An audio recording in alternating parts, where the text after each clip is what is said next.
Hey, welcome to Free Talk Live. The phones are open. If you want to join us, you can do that. The number is 603-283-6160.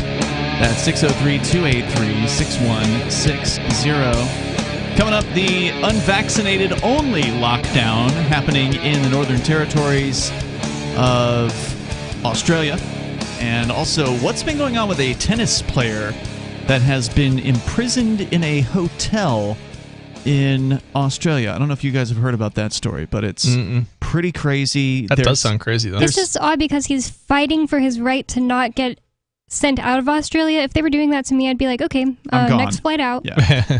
I'll just see myself out. They're keeping him in a hotel that has been known for maggot-infested food because it is not a real hotel. It's a detention center that is like in the building of a... It's like basically a hotel that's been converted into a government operation, as I understand it. So we can talk about how ugly that situation is, and of course your calls and thoughts are welcome. But we're actually going to start out tonight because normally if more than one host on Free Talk Live, we all independently do our own show prep and looking into what we want to talk about. If we usually agree, if like we bring in the same story, it's almost a guarantee we got to talk about that. So Chris, you and I had the same news about Firefox. Now, normally you don't, Firefox doesn't make it into the news. It's just a browser, right? Like it's one of the world's most popular browsers. It's probably doesn't hit mainstream news. No, it tends not to, but maybe in like the tech world it'll hit the news here and there.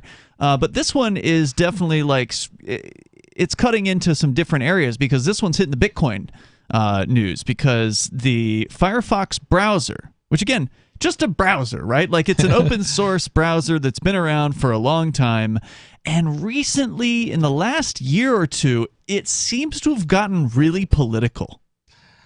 Have you noticed that? It's not just been the last year or two, I don't think. That's when it came across my radar that they were...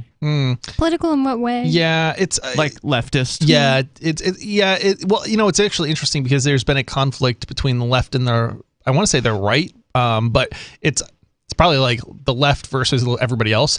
And over the years, and actually one of the founders, I think it was, actually... of Firefox? Yeah, was actually like kicked out of, or one of the lead developers was kicked out of like the Mozilla over, I think it was his support for like some anti-gay bill or something in California. Oh, wow. Or something like that. And... yeah, and it was pretty crazy. Like, so they don't care how good of a programmer he is; his opinions are he's done for. Right. And it was kind of crazy too because it was like somebody had to dig into the fact that he made a donation to some, foundation or whatever. That people were checking on him. Right. So it wasn't even like he was causing problems or anything, like with bringing his politics into the workplace or anything like he that. Didn't threaten another programmer. No. It was literally just, it was actually other people within Mozilla causing problems. A witch hunt. Yeah, a witch hunt, exactly is what it was. And this is kind of, I think, similar to that same story in that respect. It's I mean, it might not be a witch hunt specifically, but it's the same sort of political nonsense that has kind of it's not it seems to be like in Silicon Valley in particular, but so this one's maybe even dumber. I mean, because you could understand if there were issues between staff members that you don't want them fighting or whatever, you could understand. I mean, I don't agree with what they did to that guy. Right. Just now hearing about it, but now they're literally going to cut off funding from themselves. So, I mean, it's pretty stupid to cut off an old school programmer that's been with you for years. That's pretty dumb. Yeah. And it's also really dumb to say, no, we're not going to take money from our donors. The sad thing about Mozilla is that they actually have, despite all of the problems and things that they've done over the years, from both a technological standpoint and a political standpoint, it's still one of the best browsers out there from varying angles. When you start looking at it, like it's not. It is more privacy friendly, even though they're doing some things that are not as good as they could be by comparison to say Chrome. I was going to say, do you have a favorite browser? I know that you look closely at these things. I still prefer Firefox over even with all the drama. And it's just because it's like it's still like the least bad. What about Chromium, the browser where they strip out all the Google from Chrome? Right? Yeah, so I use Chromium a little bit too, actually. They basically took the Google Chrome code and they took out like the worst parts of it. And it's actually interesting because let's see, I'm trying to think. No, I'm thinking of Safari. But it's Chromium is okay. It's just it's not as it's a Google product, right? Like it's Google. Well, they don't make Chromium, right? Like they create fork, Chrome. It's a fork of Chrome, right. But without the proprietary components, more or less. But there's going to be things that are inherited in Chromium that are still not necessarily to our preferences as users. I see. And so they just can't get rid of, you mean? I mean, there's only so many people, who work on it, right? Develop it and so forth. And so, they can strip out things and here and there, but it's not quite the same thing as developing something, right? Like, and so Chromium is, effectively Chrome, minus a few components. Is that also your critique of the Brave browser? Because it was based on Chrome and then they put in like privacy protections. That's the guy who got kicked out of Mozilla, actually. Oh, really? I actually originally thought that he forked Firefox, and I found out later that he forked Chromium and made the browser that he did. Brave? Brave. I think, if I recall correctly, Brave builds in AdBlock. It builds in like the sort of the tracker protection. I'm not a huge Brave fan. I do, however, like some of the things that Brave has like attempted to do and the route it's kind of gone. I think there's some crypto things going on. Like it's got built in some sort of cryptocurrency. Yeah, they've got a token. Yeah, and they pay people to run websites. Well, it's not that is interesting, and maybe it doesn't. Maybe I'm just mistaken about this too. But isn't there a actual like cryptocurrency wallet built into the browser? I don't know about that. I've never heard that they've gone that far. A lot of people get confused because Crypto.com's logo looks just like the Brave browser.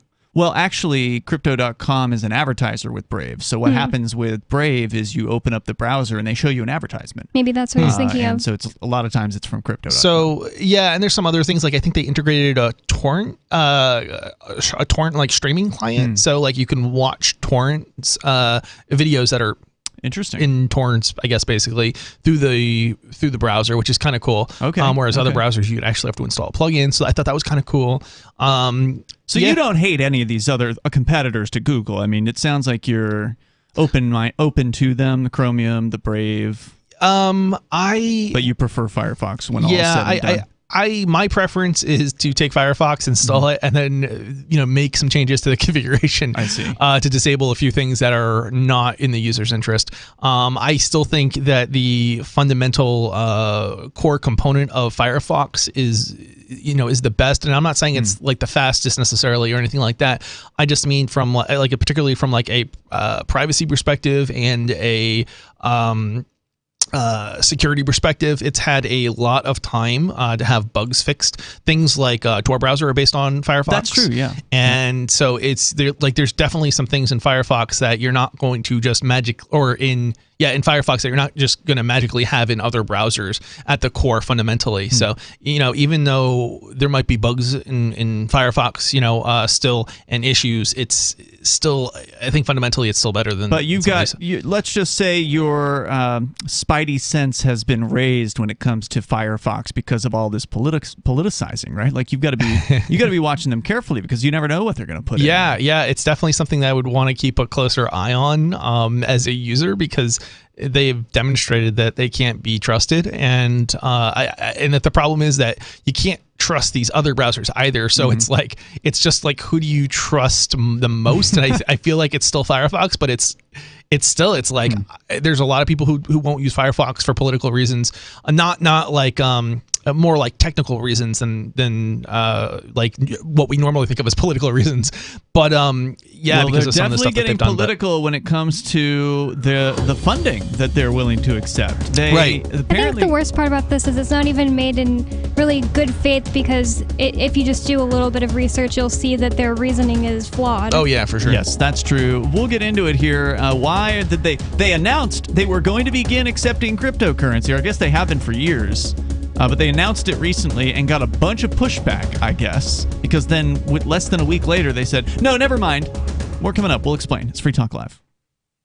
So you've signed the Shire Society Declaration and are planning your move to New Hampshire to be around more liberty-oriented people. Next, sign up for the Shire Society Forum at forum.shiresociety.com. There are a bunch of people there who are already in the Shire, and they want to meet you. If you're already in the Shire physically, you should also come by the forums. Remember, not everyone uses Facebook. New people are signing up for the Shire Society Forum every month, so drop in and say hello at forum.shiresociety.com. When Monster Hunter International discovers one of Isaac Newton's wardstones being auctioned off, they decide to steal it and use it to destroy the Chaos God once and for all. But a mysterious thief upends their plan, and it soon becomes a race against time as something much older and infinitely more evil awakens in the jungles of South America. Monster Hunter Bloodlines by New York Times bestselling author Larry Correia and Baen Books. Visit monsterhunternation.com for more. The new 4th edition of Healing Our World, The Compassion of Libertarianism, will take your understanding of liberty to a deeper level and has over 1,300 updated references, new cartoons, and a foreword by Dr. Ron Paul. With discounts for multiple book purchases, the 4th edition of Healing Our World is a great gift for the liberals, pragmatists, environmentalists, and Christians in your life who think libertarianism is cold-hearted. Get yours today at healing.freetalklive.com and use promo code FTL for a $5 discount. Are you tired of governments murdering people around the world? Stop using their money. There is an alternative. Bitcoin is a stateless free market non-political currency. Bitcoin cannot be inflated or controlled by any government. By using their money, you are helping the state. Stop doing it. You have an incredible alternative available now. Learn it, use it, spread it. Get started with Bitcoin at bitcoin.com. That's bitcoin.com. Why did you move to the Shire? I moved here to the Shire because there's other people around who take liberty just as seriously as I do. I moved to the Shire because I saw videos of people challenging authority and thought that I could get support myself. It called to me, like, do this, right now. I wanted to be around people like me who got it, and once I got here, I knew there was nowhere else that I wanted to be.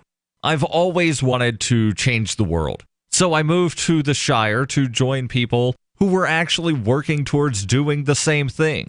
The people here are awesome, loving, and positive. It was for the adventure and for the feeling of something important is happening here, and I just wanted to come to sort of be part of that. Visit shiresociety.com to read and sign the Shire Society Declaration and learn the reasons why, if you love liberty, you should immigrate to the Shire. Plus, connect with others via the forum at shiresociety.com. That's shiresociety.com. If you want to know the latest about Free Talk Live before we go on the air, all you need to decide is how you want it delivered. It's your choice. Visit news.freetalklive.com to receive our usually weekly news updates by email. Plus, we have a Twitter account at twitter.freetalklive.com, and you can follow us on the decentralized Mastodon platform at toot.freetalklive.com. So please follow us at toot.freetalklive.com and sign up for our emails at news.freetalklive.com. Are you tired of your taxes funding endless occupations around the world? Antiwar.com is run by people who understand that wars abroad become wars at home, wars on our freedoms. Antiwar.com is dedicated to bringing you the latest in news, views, interviews, and reviews from the top movers and shakers in the anti-occupation movement. Antiwar.com has it all, from thorough foreign policy analysis to interviews with whistleblowers who used to run the military-industrial complex. Anti-war, pro-free market. That's antiwar.com. Don't miss a moment of Free Talk Live. Get our archives daily via our podcast at feeds.freetalklive.com.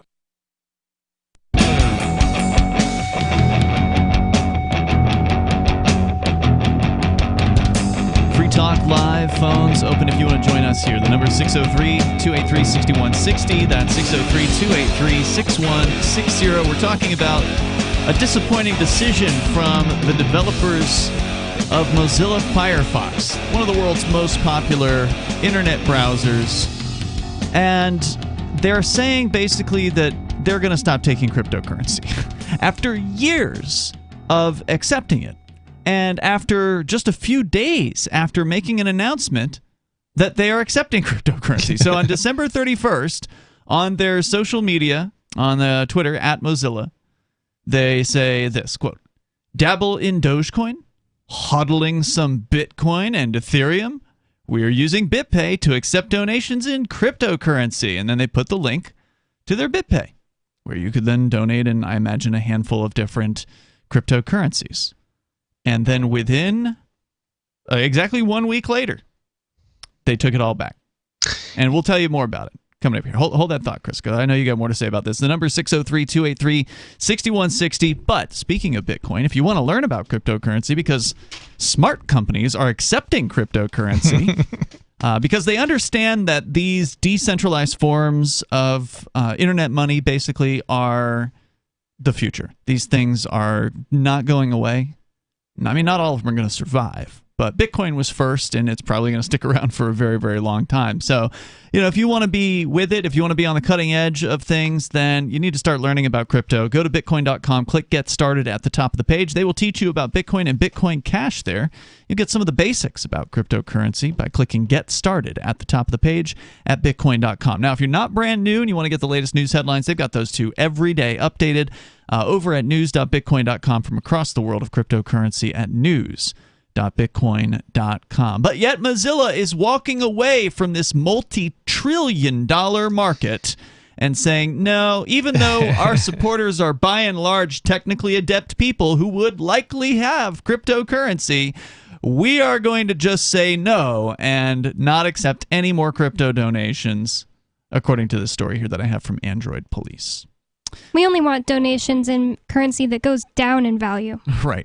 Yeah. Because if you cut out cryptocurrency, all you have left is government money. Because I suspect you can't donate gold to them very easily. So they say here at AndroidPolice.com, Mozilla, on the verge of the new year, broke loose all hell when it reminded people with a playful tweet that it was accepting cryptocurrency donations, with Mozilla founder Jamie Zawinski and many others brutally criticizing the tweet's memified dabble in Dogecoin and huddling some Bitcoin language. As such, the company has decided to review its practice and is suspending cryptocoin donations for the time being.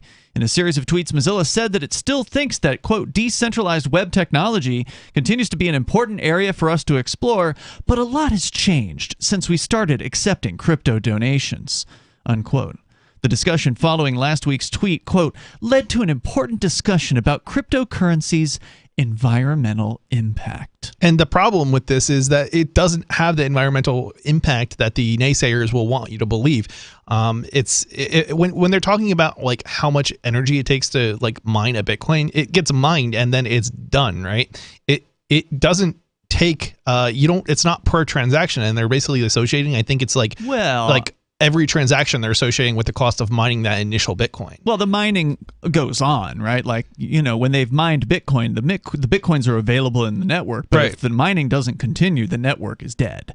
You have to have mining for the transactions to come through. However, what you really want to focus on, in my opinion, about this question of the environmental impact, because it keeps getting brought up by the Bitcoin haters, by the big bankers, these people. Go ahead, pull up the numbers, look at the banking industry, and look and see how much power the banking industry sucks down every single year. Yeah, have you ever been inside a bank? You see like 20 computers. They're all on. Lights everywhere. Oh, yeah. Yeah, they got to leave the lights on all day and night because theft.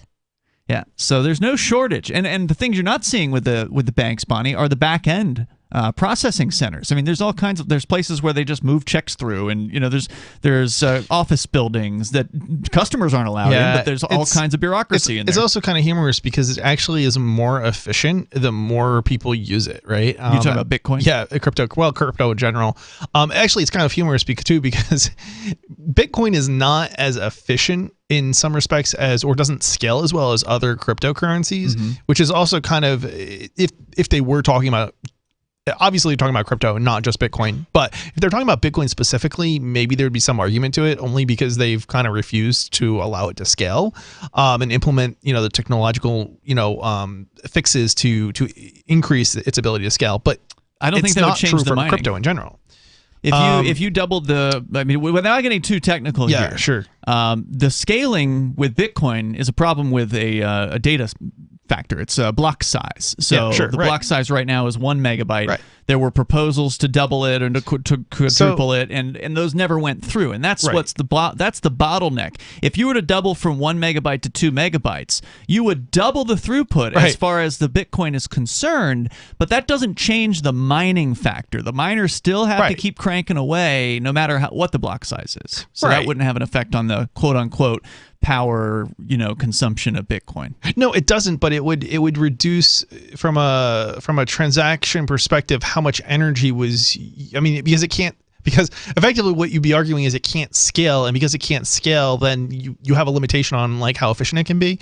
So you'd only ever be able to do 4 transactions a second or whatever, right? But it needs, in order to be sufficiently efficient, it has to scale to I get millions, what you're saying. What I'm saying? You're saying so that if we scaled Bitcoin to say MasterCard would be more efficient than Bitcoin. You're saying the cost per transaction would go down. Yeah, right. That's exactly the problem. So, I get what you're saying. But if you increase the block size, then it becomes a sort of more efficient kind of, and thus more transactions, and thus I see what you're saying there. But as far as the actual power usage, it would not affect it.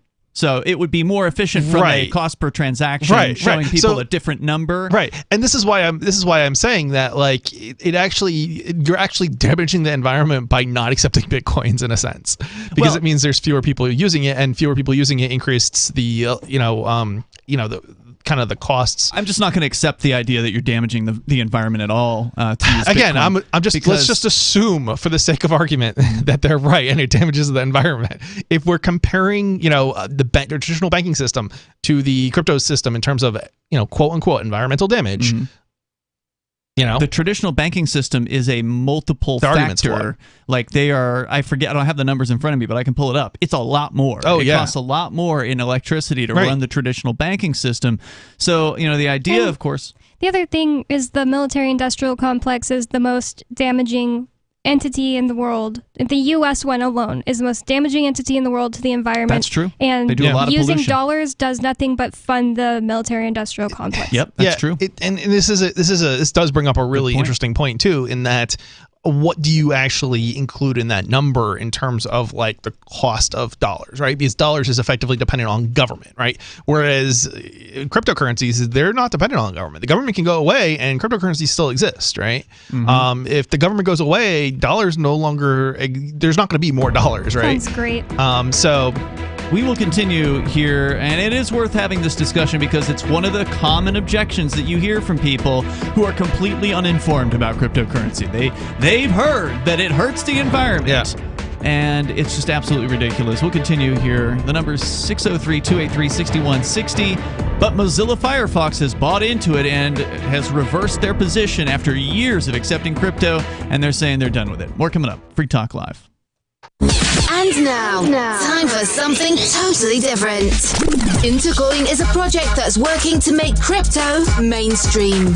We use the power of smart contracts to help any community in the world launch their own cryptocurrency. Ever wanted to release your own coin or build your own app to grow your business? Intercoin's team builds apps that have reached 9 million people around the world. And now it's time to help make a real social impact in your local community. Go to intercoin.org and join the movement. That's intercoin.org. When we first started Intercoin about 3 years ago, we had a big vision to help every community in the world have access to the same tools that large states and federations do, to hold local elections on the blockchain, to have their own local currency, shop local, hire local, and help fight the forces of globalization that have decimated some of these communities. Go to intercoin.org and join the movement. From Feature Story News in Washington, I'm Simon Marks. It is a cliché, but in the case of Sidney Poitier, it is true. Tributes are flooding in after news of the actor's death at the age of 94 was confirmed by the government of the Bahamas. He was the first black actor ever to win an Oscar. That came as early as 1963 for his role in the film Lilies in the Field. In Guess Who's Coming to Dinner 4 years later, he starred alongside Spencer Tracy and Katharine Hepburn as the black fiancé of their white daughter, played by Catherine Houghton. Sidney Poitier said he knew at the time it was a groundbreaking film. How possible was it then, in 1967, to make a film like that? It was close to impossible, primarily because the industry was not ready for such a film.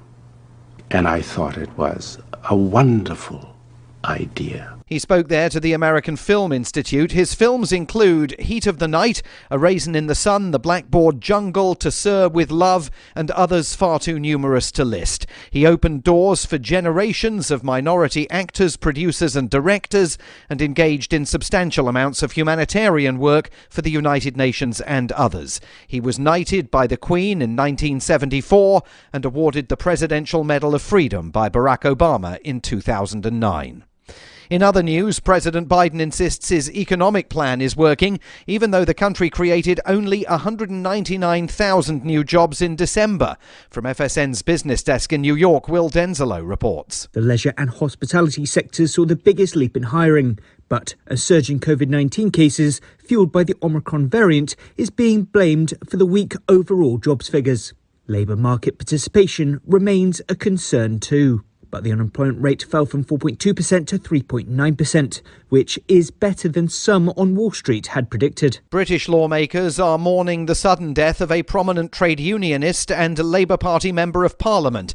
Jack Dromey was 74. He had served in Parliament for the last 11 years and was married to another leading figure in Britain's Labour movement, Harriet Harman.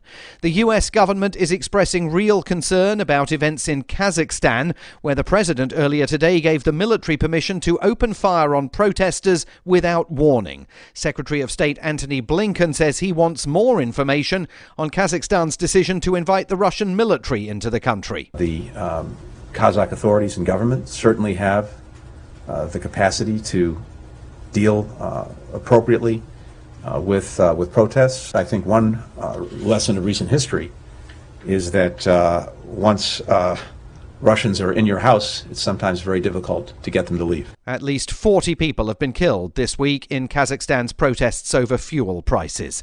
From bureaus worldwide, this is FSN. We're still not sure why you'd want to watch, but our video feed is streaming nightly for free at cam.freetalklive.com.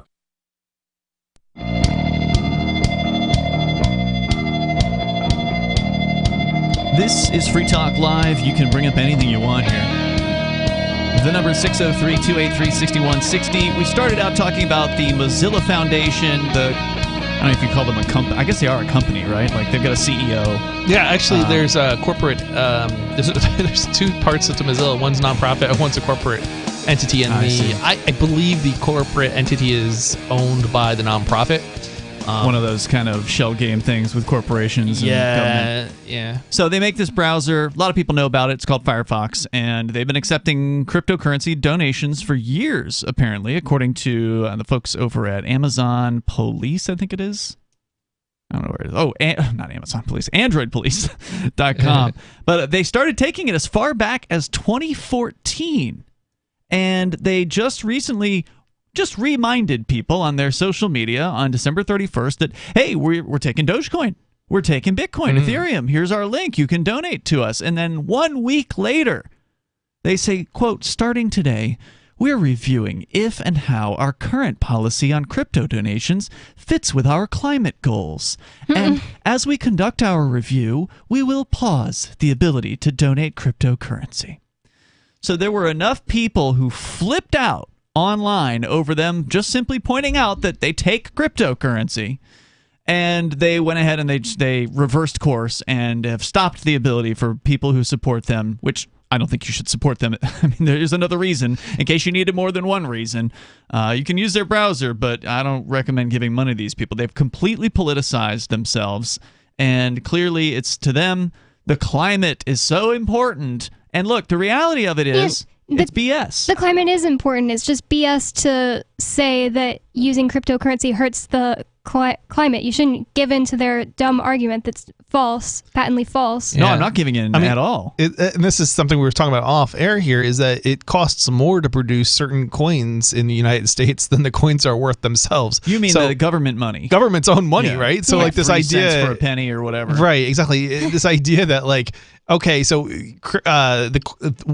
it doesn't cost more to produce than it's worth, right? In the case of cryptocurrencies. So if it were, then people would not do it. Yeah, right. Like, it has to be worth doing in order for people to mine cryptocurrency. It only is profitable to mine cryptocurrency if it's worth more than the cost of actually mining it. Correct. So. The electricity, the equipment, the rent, or whatever it is you got to do. In instances where it costs more after a certain period of time, it becomes easier to mine to reduce the cost. Therefore, continuing the mining of the crypto. Right. That's another important point to bring up is that mining cryptocurrency accelerates the development of efficient, production of this thing, right? So like people who mine want to have the most efficiency. They want to take the minimum amount of power and get the maximum amount of results. Right. And so they're constantly demanding more efficient mining technology as far as the actual electronic devices that they're using, and they're looking for cheaper and cheaper sources of power. So the fact that the market is demanding these things means that people are going to do their best to discover and supply them. Right. And some of the things to point out, too, is that some of the cheapest electricity is actually the most environmentally friendly, like hydropower. Mm-hmm. And there are certain points of the day, for example, also where it's less expensive to mine. Sure. And that's usually when people aren't using the power that's being generated. So it's what you call waste energy. It would be produced, but it wouldn't be used anyway. So it's actually now being used to produce something that actually is worth something think about it, if you had to go back to bartering, right? Because that's effectively the alternative, right? It would cause all sorts of environmental costs, right? Sure. So it actually has a positive environmental effect, not this negative environmental effect that they're claiming. And meanwhile, like you were saying, the government is switching on the lights and switching on a bunch of machines to create a penny that's costs 3 cents to make. Right. I don't need to go to my bank to send a wire transfer if I can use crypto to do it, right? And that's the crazy thing. It's like you would think that in this age you wouldn't need to go into your bank to do a wire transfer. A lot of them require it, but most people who go into who want to do a wire transfer have to go into their bank to do it, because unless their account is set up a specific way and you pay a certain amount of money every month, you got to go into the bank to do the wire transfer. It's a huge pain in the butt. Yeah, and that has a cost associated. It's a human cost associated with it, because a heated building or air conditioned building, somebody to do it, and all of this stuff. And it's not even just your bank; it actually has to go to what's called the Fed. So there's another party involved. I mean, it's extraordinarily expensive to do a wire transfer. I've seen it cost as much as $120 to do a wire transfer. International wire transfer. It doesn't, and they get lost sometimes, and they And the funny thing about that is, in the one particular case I'm thinking of, the goods that were being purchased were like maybe $200 or less. It almost cost more for the wire transfer. 50% of the cost. Yes, and this wasn't from like a third world country. This was from like Sweden or somewhere like that. So it costs a lot of money. The banking system. The best you can do when it comes to the banking system and the energy usage of the banking system is to estimate it, because how would you possibly get that data, right? Like, a lot of that stuff is proprietary information of the banks. They're not going to tell you how many rooms they have and how many light bulbs they have and how many computers they have. And you can get some estimates though based on like how many branches a bank has, and then look at the top 100 biggest banks. And I suspect that's what they did. In this case, they is a company called Galaxy Digital that released a report last year, so numbers are fairly recent. This story coming from Cointelegraph.com. That the banking industry consumes over 260 terawatt hours per year in power. The banking industry, which includes ATMs, card networks, bank branches, bank data centers at the top 100 banks. So this is a low number, right? Like, this is a conservative estimate as far as what the banking industry uses. By comparison, you want to take a guess at Bitcoin? I just don't know what tera hours. What is it? Terawatt hours. I think comparing it this way is kind of confusing because the banking system is so much larger than Bitcoin is right now, or cryptocurrencies in general. But at the same time, if you look at it like on a per transaction cost basis, certainly cryptocurrencies is way lower than sending a wire transfer or just the cost of using. But the average person arguing that Bitcoin is bad for the environment doesn't even realize what you're saying. That Bitcoin is also a smaller thing in general than the banking industry. That's right now. true. So they just think, oh, it's just that I heard somebody say that Elon Musk said that it was. It's a big number. That's all they hear. It's like, yeah, except that relative to like per cost transaction, and just to be clear, the cost of the transaction has a connection to the environmental impact, which has been shown.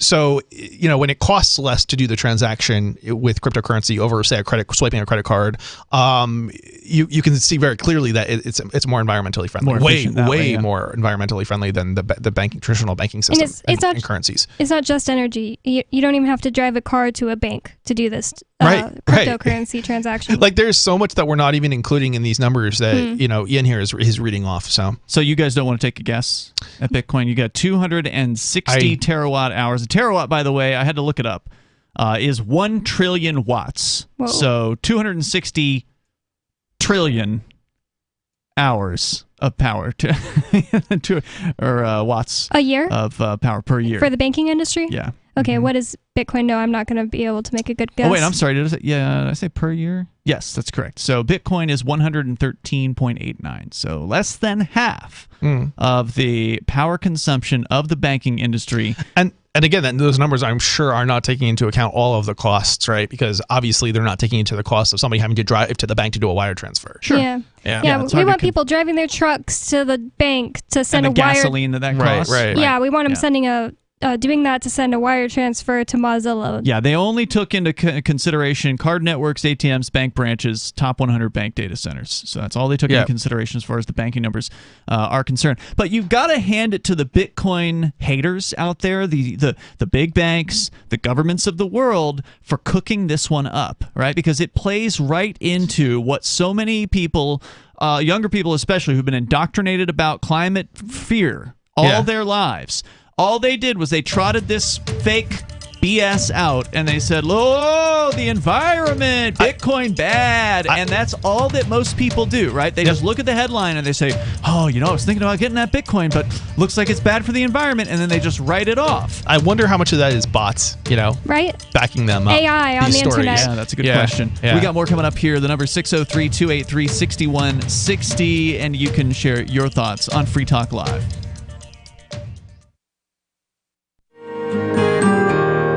So the protection of life, liberty, and property is what the Free State Project is all about. But it's an effort to move 20,000 people who understand. It's about demonstrating to the entire country that, we can have a free market, a truly free market. Making it just a freer, great place to live. It's the world's largest voluntarist libertarian community, and it's only getting bigger. That's amazing, to be able to move to a place where other people passionately believe in being free and independent. What the Free State Project is managing to do, though, is to put their money where their mouth is. It's physically getting up across the country and saying, let's go someplace and let's demonstrate the power of these ideas. There's a lot of kind of philosophy that surrounds liberty. There's a lot of thinking about it and talking about it. But here in New Hampshire, people are doing it. 101 Reasons Liberty Lives in New Hampshire, a documentary by Free State Project Early Movers. Watch it free at 101reasonsfilm.com. 101reasonsfilm.com. Is oral health important to you? If you don't like your own teeth, fresh breath, or kissing people, then by all means stop listening. Several years ago, I met Jessica Armand, founder and CEO of My Magic Mud, and I became passionate about the product that she created and never want to live without it. It's clinically proven to whiten teeth, but I find it does much more. They want you to love My Magic Mud as much as I do, so they're giving you a money-back guarantee plus 20% off. Go to mymagicmud.com and use coupon code FTL20 at checkout. mymagicmud.com, FTL20. There are lots of ways to listen to Free Talk Live. Our podcast has been around since podcasts began, and now the FTL feed is loaded with content besides our full show archives. Did you know that we make it easy for you to customize your podcast subscriptions? We have different feeds, one that includes only our full shows, one with just the Daily Digest, and our main feed that includes everything. You decide what you listen to. It's quick and easy to customize your feeds at feeds.freetalklive.com. That's feeds.freetalklive.com. If you're looking for work, you know the math. There are many more applicants than openings, so you need to stand out, not blend into the blah, blah, blah your interviewer is hearing from your competition. Here's a tip. In your interview, you will be judged more by the questions you ask than the answers you give. Yes, do anticipate the obvious job interview questions and prepare concise, insightful, glass-half-full sounding responses. And you should interview your interviewer. Seem genuinely curious about what will help get results. With money and attention so scarce now, effective communication skills have never been more important. You want to cut through the clutter.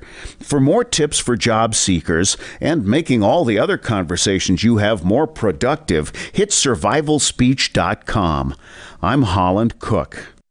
What if you want to hear the latest episode of Free Talk Live, but all you have is your phone, you forgot to download our archive, and you have no data connection? You can call our Listen line at 641-793-0191. That's a long-distance number, so you may incur charges. If not, listen as long as you want. 641-793-0191. The Free Talk Live Listen line, 641-793-0191. There are basically two types of advertising: direct response and branding. Radio's great for direct response with its low cost to listener ratio, but audio can't be beat for branding, which is a longer term endeavor. You want to be the first thing that someone thinks of when they think about your product or service. If you have a local business that you want kept top of mind in your community, call the station. If you need national reach, Free Talk Live's got around 200 radio stations, millions of monthly listening sessions, can suit all budgets, and if we don't think we're right for you, we'll tell you. Email me, mark@freetalklive.com.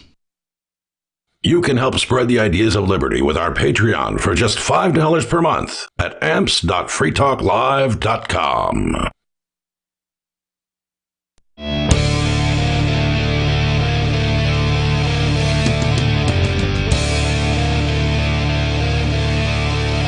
Talk Live. Phones open if you want to join us here. The number is 603-283-6160. That's 603-283-6160. Joining you in the studio tonight, you've got Ian. And Bonnie. And Chris. We're talking about a really dumb decision on the part of the folks behind the Firefox browser to, quote-unquote, pause accepting cryptocurrencies while they have a discussion about whether or not it's going to be effective or it's going to go counter to their environmental policies, their quote-unquote climate goals is the terminology that they have here. As though a browser should have any consideration whatsoever for climate. It's software. Like, what is that even? I mean, I get it, right? Like, as you pointed out, Bonnie, the climate's an important thing. Like, you know, we want to have nice water to drink, and I don't want to, like, burn to death or whatever. But at the same time, I don't believe the government is going to make the earth cleaner. I don't believe the government is going to clean up things. A worse job than what the free market could do as far as incentives for people to do good. Well, as you pointed out, the U.S. military is the #1 polluter, more so than I believe some of the top corporate polluters combined out there. So you can't trust the state to do anything for the environment. Just look at the EPA polluting rivers and, you know, you name it. There's so many different examples of government completely like counter to their supposed statements as far as what they do. And one of the problems with these introducing other sorts of political ideas into your non-profit, especially a non-profit, I think, organization, is that it actually undermines the very cause in which you are working for, whatever that cause may be, right? You should be able to have people who are Republican and Democrat and Libertarian all working on a web browser. Yeah, if they can bring something to the table, which is to say programming knowledge and skill, then they should be welcome. Right, and the problem with introducing other political ideologies or implementing certain political ideologies ends up being that you then undermine your ability to attract the best talent to, in this case, I guess it would be accept donations. Well, it's also going to undermine talent because some people are going to see this and they're going to say, you know what, I don't want to associate with these people. Right. So the other thing that I think is important to point out here, and I just touched on it right before we went to the break, but the other thing is, like, you got to give credit to the Bitcoin haters for coming up with this attack against Bitcoin, which is, we've been pointing out over the last few segments, completely baseless, essentially. Look at the amount of power the banking industry, for instance, uses, way more than Bitcoin. And we also pointed out that Bitcoin the fact that people need efficiency when it comes to mining leads to more efficiency in the marketplace. It leads to cheaper forms of power. It leads to better, more efficient computing equipment to actually do the mining. Whereas, you don't see banks getting more efficient and lean and mean or anything like that, and it doesn't matter because they are protected from competition by the government. They can't because they're regulated, so they're prohibited from inventing or creating new technologies to solve some of these problems. They're slow and they suck, and everybody knows that. Yeah, and all they can do is put a rainbow flag outside their building during June. Yeah, they have. If you think about it, the government has a monopoly on certain core parts of the banking system. The federal wire transfers. With wire transfers, they go to every ACH transfer, every bank-to-bank transfer, all of them go through the federal government. Yeah. Western Union, is that government? No, that's a private company, but they still use the dollar. So yeah, I mean they're still using that same system. I think basically more or less. It might be. Yeah, it's highly regulated company. Yeah, the way it works is maybe a little bit different. Like they're not actually sending a wire transfer in order to move money from. No, they have an internal system. Something of their own. Yeah, they might use Western Union might. They might do one wire transfer for like $1 million or something like that. Whereas, so like they're just balancing accounts, but it's like at their own accounts, but their own accounts, right, in different countries, so regions. Yeah, they're still probably dependent on the government system, basically, even though the individual transaction you're sending is not necessarily going through the government. So, what is the federal system that they use for wire transfers that you were referring to? It's called FedWire. It's the Federal Reserve, basically. Everything goes through them. But the thing I wanted to expand on was how brilliant of an attack this is against Bitcoin. It's baseless, and anybody that actually digs into it can learn about the reasons, as we've touched on some of them here tonight, as far as why it's baseless. But we know that most people don't dig. We know they just hear a headline, something gets passed around on social media, and they make up their mind. And this is interesting because when I think about a way to pitch cryptocurrency to a leftist, which is something that we do to some extent here in New Hampshire, in Keene, New Hampshire is more of a lefty town. And so whenever I'm pitching cryptocurrency to, local business owners or just the average person here, I like to talk about how cryptocurrency empowers communities and the individual, right? And because leftists could understand that big banks are bad. I think they could understand that because a lot of leftists are against corporations, right? They don't realize that the government is corporations, so that's another talking point. But just generally, they're against corporations as a whole, right? Especially the big ones. And so you can point out that this actually, the whole idea of decentralizing money, decentralizing a way for people to store their value instead of relying on these mega corporations is a very kind of that can appeal to a leftist just on the surface. Like, this helps you. This helps the little guy, right? People on the left are all about helping the downtrodden, helping the little guy. And the banking system, they know, or at least they should know, is about cutting out the little guy, right? Like the banking system, there's a bunch of people in the United States that are unbanked. That they don't want, the banking system doesn't want to deal with them. Maybe they, bounced a check. Or maybe they bounced a check or something like that, or they got mad and they left a bank with a negative balance, and now they can't open a bank account anywhere else until they settle up. Whatever. There's all kinds of stories that people have with their.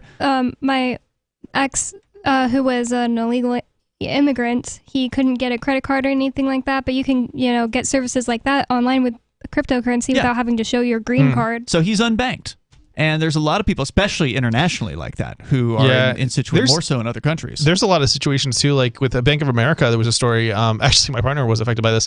He actually had a bank account, I believe, that was they charged him for something they shouldn't have charged him for, basically. Happens all the time. Yeah, and I think it brought his balance down below whatever the threshold was. So now he gets another charge. So he gets another charge, and they rack up a bunch of these charges. This was a long time ago, but the point is, it was like he went in and he complained or whatever, and like they didn't fix it. And so he's like, well, close my account. And then they won't close your account because you have a negative balance. And it's like, okay, well, I don't owe that because it wasn't anyway. So he could have been potentially affected by, nobody else would potentially bank with him. Yeah. I don't think that's what ended up happening, but there was also a major lawsuit that resulted. And so they may have had to remove people's names from lists and things like that. Gotcha. And I think it was a while before he actually had another bank account anyway.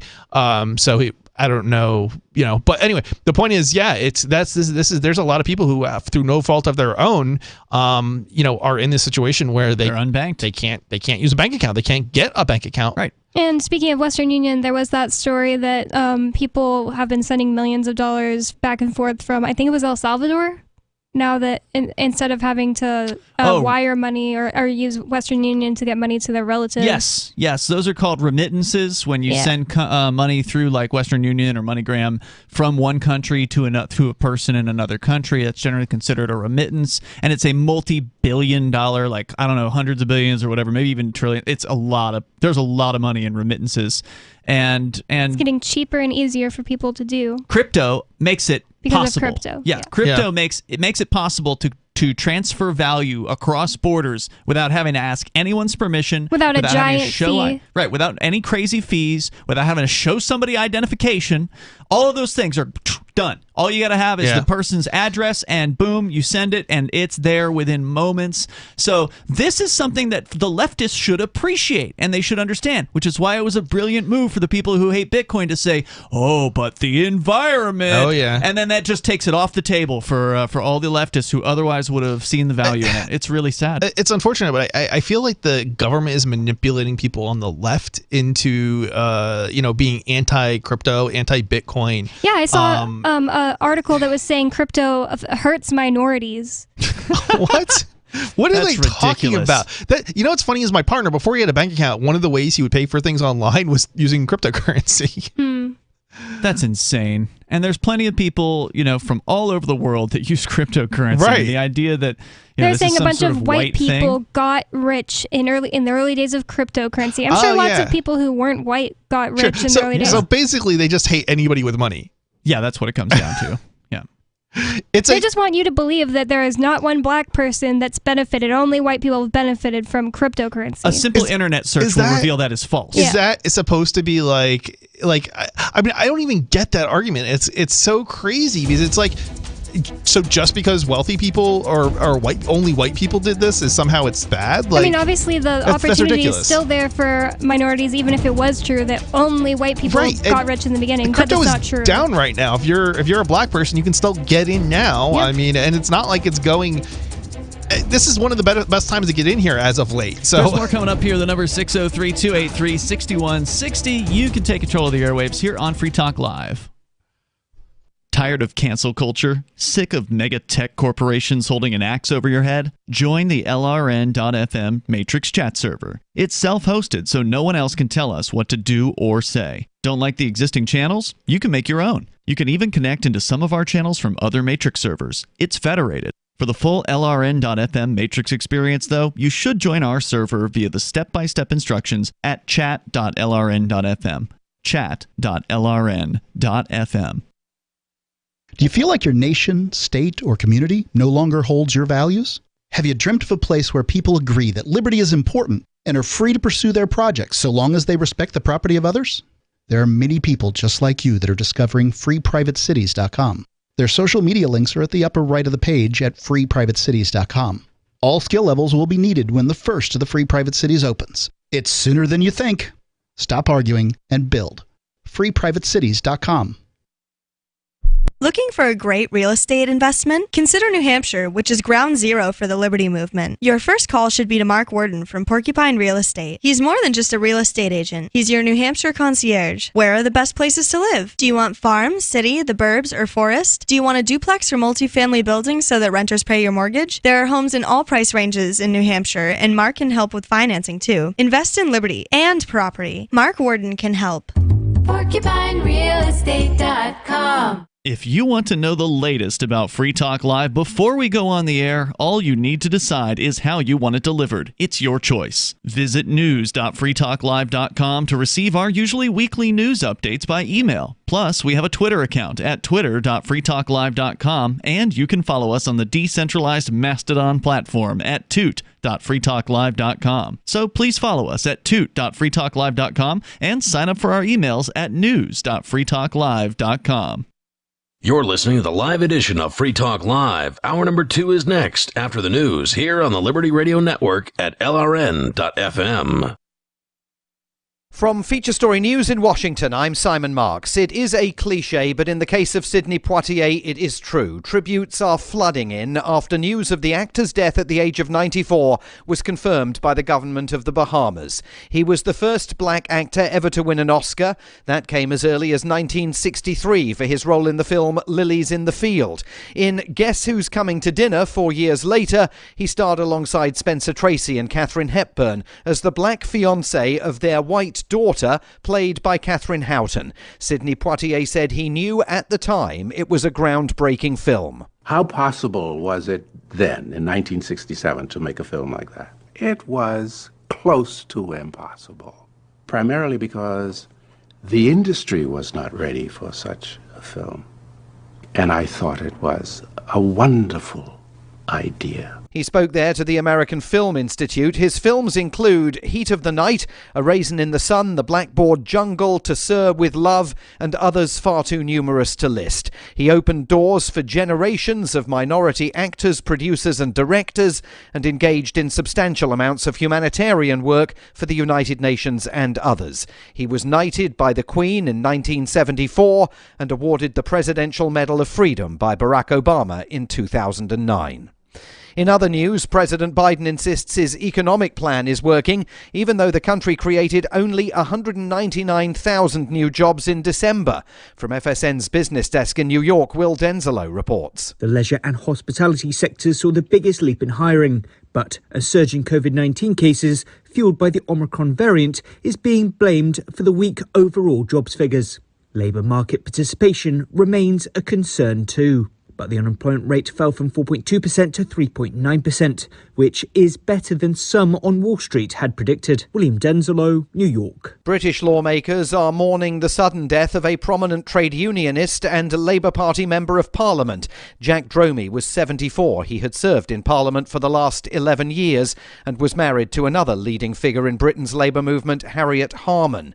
The US government is expressing real concern about events in Kazakhstan, where the president earlier today gave the military permission to open fire on protesters without warning. Secretary of State Antony Blinken says he wants more information on Kazakhstan's decision to invite the Russian military into the country. The Kazakh authorities and government certainly have the capacity to deal appropriately with protests. I think one lesson of recent history is that once Russians are in your house, it's sometimes very difficult to get them to leave. At least 40 people have been killed this week in Kazakhstan's protests over fuel prices. From bureaus worldwide, this is FSN. With FSN Spotlight, I'm Simon Marks. Today, analysis of President Biden's Thursday speech marking 1 year since the insurrection on Capitol Hill by Donald Trump's rioters. It comes from one of the preeminent observers of America's political crisis, Dan Balls of The Washington Post, who argues there is strong evidence to support President Biden's contention that American democracy is imperiled. The majority of the country believes correctly about what happened both in the election and on January 6th. And yet a majority of the Republican Party still believes that President Biden was illegitimately elected, that there was widespread fraud or irregularities in the election counting, that Donald Trump bears little or no responsibility for what happened on January 6th. I mean, we have a two-party system, but we have one major party which has now descended into acceptance of lies and, for many, the spreading of conspiracy theories. And so in that sense, we are going through a civil war of a sort. On January 6th, it was a violent civil war, but that battle continues, and that's what Biden was trying to elevate today. It's hard to know precisely what impact President Biden's speech will have on that battle. Donald Trump seized on it and urged his supporters to never give up. And many of them, of course, will not. The main news again, Sidney Poitier, the first black actor ever to win an Oscar, has died at the age of 94. President Biden insists his economic plan is working, though the country added only half the number of new jobs economists had forecast last month. And British lawmakers are mourning the death of Jack Dromey, a prominent Labour Party parliamentarian who died suddenly at the age of 74. There's more from us on Twitter @FeatureStory. And that is the latest Feature Story news. Simon Marks reporting. It's the Onion Radio News. An area man doesn't know what to do with all the extra ketchup packets. This is Doyle Redland reporting. After finishing his Big Bacon Classic combo, Erie, Pennsylvania resident and Wendy's patron Don Turnby, 38, expressed uncertainty today regarding what to do with all the extra ketchup packets. Turnby had asked for extra ketchup upon placing his order for a ketchup necessitating Biggie fries. Well, I knew it was too many ketchups because I usually only need 3 or 4 for my Biggie fries, but I just took them anyway. At his nearby home, the Turnby pantry is crammed with hundreds of other restaurant condiments, including single-serving packets of Taco Bell mild sauce, Arby's horsey sauce, soy sauce, McDonald's Chicken McNuggets hot mustard sauce, pats of shed spread country crock from Ponderosa Steakhouse, and a selection of Smucker's jellies and jams from several area diners. Doyle Redland for the Onion Radio News, online at theonion.com.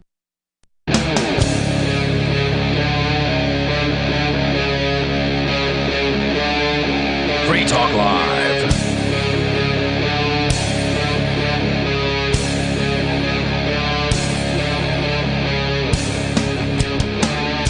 This is Free Talk Live, kicking off the second hour of the program. Phones open here if you want to join us at 603-283-6160.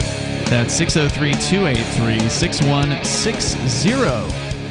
Of course, you can bring up whatever's on your mind. On the way here, we're going to get in a little bit deeper into climate change and authoritarianism. Bonnie's got a story. Since we were already talking about people who are quite irrational when it comes to quote-unquote climate change. Of course, they believe the government is somehow going to be able to solve if there is a problem, and I'm not convinced that there is one, but the government can solve it. We can get into that because some people want to use straight-up authoritarian tactics, which is, what tends to happen when people believe in the state. So that's on the way here, and we're going to go into your phone calls and thoughts. First, though, we've got Sarah. She's on the line in New Mexico. Go ahead, Sarah. Yes. I just want to. Can you hear me pretty well? We got you loud and clear. Okay. Yeah, I had to get off speakers. So I wanted to bring up the Kazakhstan. How do you pronounce that? Kazakhstan? I think it's Kazakhstan. Yeah, Kazakhstan, right? So it's been in the news. Yes. Is it a country or is it a city? It is a large country south of Russia and sort of northwest of China. Oh, Kazakhstan. So it is not Russia. It is a separate country, right? Correct. Yes. However, Russian troops have been rolling in by the thousands, 3,000 troops over the last few days to suppress an uprising of the people. It might get confusing that it's not Russia, considering the fact that the Russians believe that they have some kind of right to roll tanks in and tell people that they're going to... Well, they were probably invited. Yeah, I was going to say that was invited by the government that's being obviously the authoritarian taken over. dictatorship invited them to help suppress the revolt. But the thing about it is that it's but it was their president, the government that's in control. Well, they're barely in control at this point. Now they're claiming that they've got control again, according to the mainstream media. But somebody made an interesting point that if you were to search YouTube for Kazakhstan, you get all the mainstream media stuff. But if you search Odyssey, Odyssee, you get actual on-the-ground videos from the protesters. If you want to actually see what's going on, you got to get over to Odyssey, Odyssee.com. But anyway, go ahead with your thoughts, Sarah. So my whole point is that most of the Middle Eastern countries along Russia, they do have Russian influence. They're so close by. They do have communist socialist ideology and set up of economic government.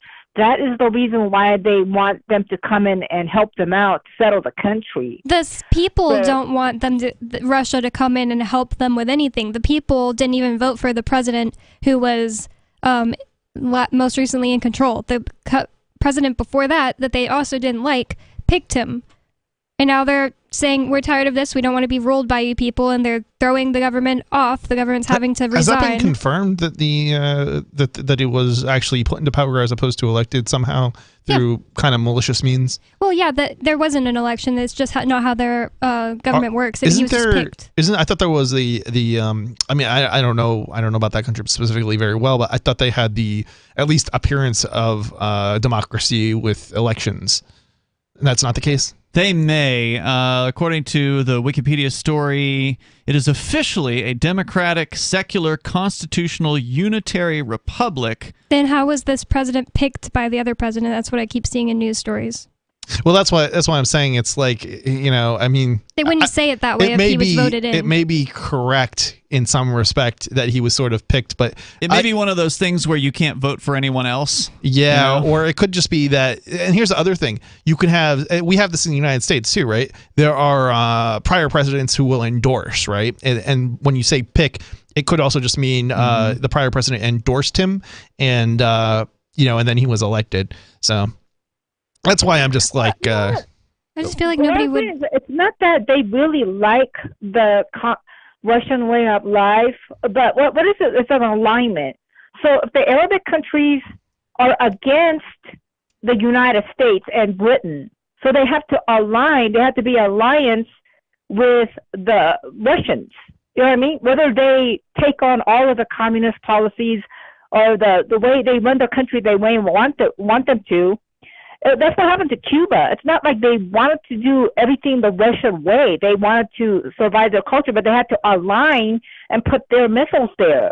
And I was told that they didn't they didn't make them and turn them into another Russian satellite. It was their own country, but they just aligned.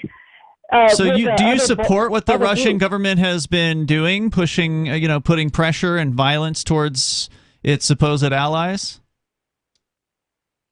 Well, you know what? I think those are I mean, I know people got killed, but here's the thing. My belief is that the majority of the people, they want socialism, communism. It's just a few handful of people. They obviously didn't like the price controls. They didn't like the price controls on the gas prices, so I don't see why you would assume that they like. Yeah, if people wanted communism, they would have communism, Sarah. I mean, a lot of these former Russian states have the former Russian states have rejected communism. Here's a paragraph about how the president that they are just now overturning, with their uprising, got elected. Kasim Tokayev? Yes, it says, in 2019, Tokayev assumed office as the acting president of Kazakhstan after Nursultan Nazarbayev's resignation. So he resigned, and the other one just took office. Tokayev, the one that is president now, a member of the ruling Nur-Otan party, ran in the following snap elections held on June 9th with the support of Nazarbayev as the nominee of the party, winning with 71% of the vote, which was received with criticism by international organizations and the opposition facing public scrutiny. It doesn't really say what the criticism is. Like, maybe they were claiming corruption, that was false. Probably. Yeah. Who knows? But I mean, that's a large percentage. The next closest vote getter was 16.23%. But Sarah, you believe so many people like communism, but yet the evidence, suggests here that communism is almost not quite eradicated from the planet, but it is by no means, in 50% of the nations or anything like that. Not a true communist system. Has there ever been a true communist system? The Russian, they said that we want to be part of NATO like last year. This year, they want the NATO to get out of Ukraine because now they have turned communist. They were communist all along. They just acted like we're capitalists now just to act like your friend and really get all the spies here and they get to really know this country, and so they know how to fight back. It's Hold on. Are you saying, I just misunderstood what you're saying. You're saying Ukraine has been secretly communist or Russia is secretly communist?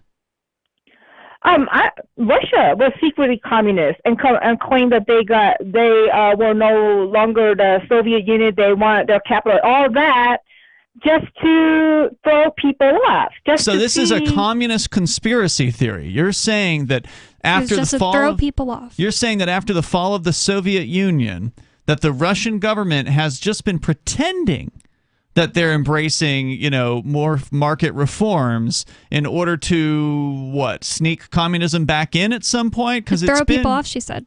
Well, the whole thing is to act like befriend the Americas, pretend like they're friends, and then they have people that are going to school here, and then they're doing business here. They really get to know your enemy very well. And then when the enemy's weak, like this country has been getting really weak, it's going to default, go bankrupt, all of this problem. Now they could come out and be who really they are. Well, there are, and you do make an interesting point, and Sarah, thank you for the call tonight. There are, people who've been saying for decades that the communists have been infiltrating the United States and that they've been rising to, important positions in various different government agencies, and that they're, implementing communism slowly. And I think that there's some truth to that. Whether or not, they don't have to be from Russia. There's plenty of American politicians that would love to be communist dictators. It started in the 30s. Yes. Yeah. And if you look at the Communist Manifesto and the planks of communism, the U.S. government has implemented the supermajority of them. Yeah. Like 7 out of 10 or whatever. There's more coming up here. 603-283-6160. You can join us. This is Free Talk Live. So you've signed the Shire Society Declaration and are planning your move to New Hampshire to be around more liberty-oriented people. Next, sign up for the Shire Society Forum at forum.shiresociety.com. There are a bunch of people there who are already in the Shire, and they want to meet you. If you're already in the Shire physically, you should also come by the forums. Remember, not everyone uses Facebook. New people are signing up for the Shire Society Forum every month, so drop in and say hello at forum.shiresociety.com. After a devastating war, the alien visitors were driven back, and their willing human collaborators were left behind to face the music. When Emma Jean Anderson's ex-lover springs her from prison, Nathan Foster and his 14-year-old nephew Ben are tasked with bringing the pair to justice. An easy enough job until they discover something is inside Emma Jean, and the fate of the planet hangs in the balance. The Family Business by Mike Coopery from BaneBooks.com. The new 4th edition of Healing Our World, The Compassion of Libertarianism, will take your understanding of liberty to a deeper level and has over 1,300 updated references, new cartoons, and a foreword by Dr. Ron Paul. With discounts for multiple book purchases, the 4th edition of Healing Our World is a great gift for the liberals, pragmatists, environmentalists, and Christians in your life who think libertarianism is cold-hearted. Get yours today at healing.freetalklive.com and use promo code FTL for a $5 discount. Are you tired of governments murdering people around the world? Stop using their money. There is an alternative. Bitcoin is a stateless, free market, non-political currency. Bitcoin cannot be inflated or controlled by any government. By using their money, you are helping the state. Stop doing it. You have an incredible alternative available now. Learn it, use it, spread it. Get started with Bitcoin at bitcoin.com. That's bitcoin.com. Free Talk Live. I was a pedestrian and an asinine cop backed up and hit me and knocked me down to the ground. And I said, I think we need to call the police as I'm, screaming in pain. And he said, go ahead, I'm a cop too. And he left the scene of the accident. Oh, wow. So when the police and the ambulance and all the paramedics arrived to take me to the hospital because I have knee damage now and need knee replacements to both knees because of his actions. And I told him, I said, I'm a registered nurse. I work drug and alcohol rehab. This guy was drunk. I could see it. I could tell by his his actions. He was drunk. And I said, I want a blood alcohol done on him. They knew who he was. They waited 6 hours to go to his home to arrest him. And, of course, by then he had sobered up. Sure. Free Talk Live, 7 nights a week from 7 to 10 Eastern. Live on the Liberty Radio Network at LRN.FM. There are lots of ways to listen to Free Talk Live. Our podcast has been around since podcasts began, and now the FTL feed is loaded with content besides our full show archives. Did you know that we make it easy for you to customize your podcast subscriptions? We have different feeds, one that includes only our full shows, one with just the Daily Digest, and our main feed that includes everything. You decide what you listen to. It's quick and easy to customize your feeds at feeds.freetalklive.com. That's feeds.freetalklive.com. How many lawyers does it take to change a light bulb? None. They'd rather keep their clients in the dark. There are too many lawyer jokes to count. However, there are some lawyers with more noble intentions. At the Institute for Justice, we bring the light to our clients. We are a non-profit public interest law firm with clear values and principles. At IJ, we fight for those whose most basic rights are denied by the government. Visit our website today at ij.org. Yep, we still do email. Drop your email address in the entry box at freetalklive.com, and you'll be kept in the loop with Free Talk Live.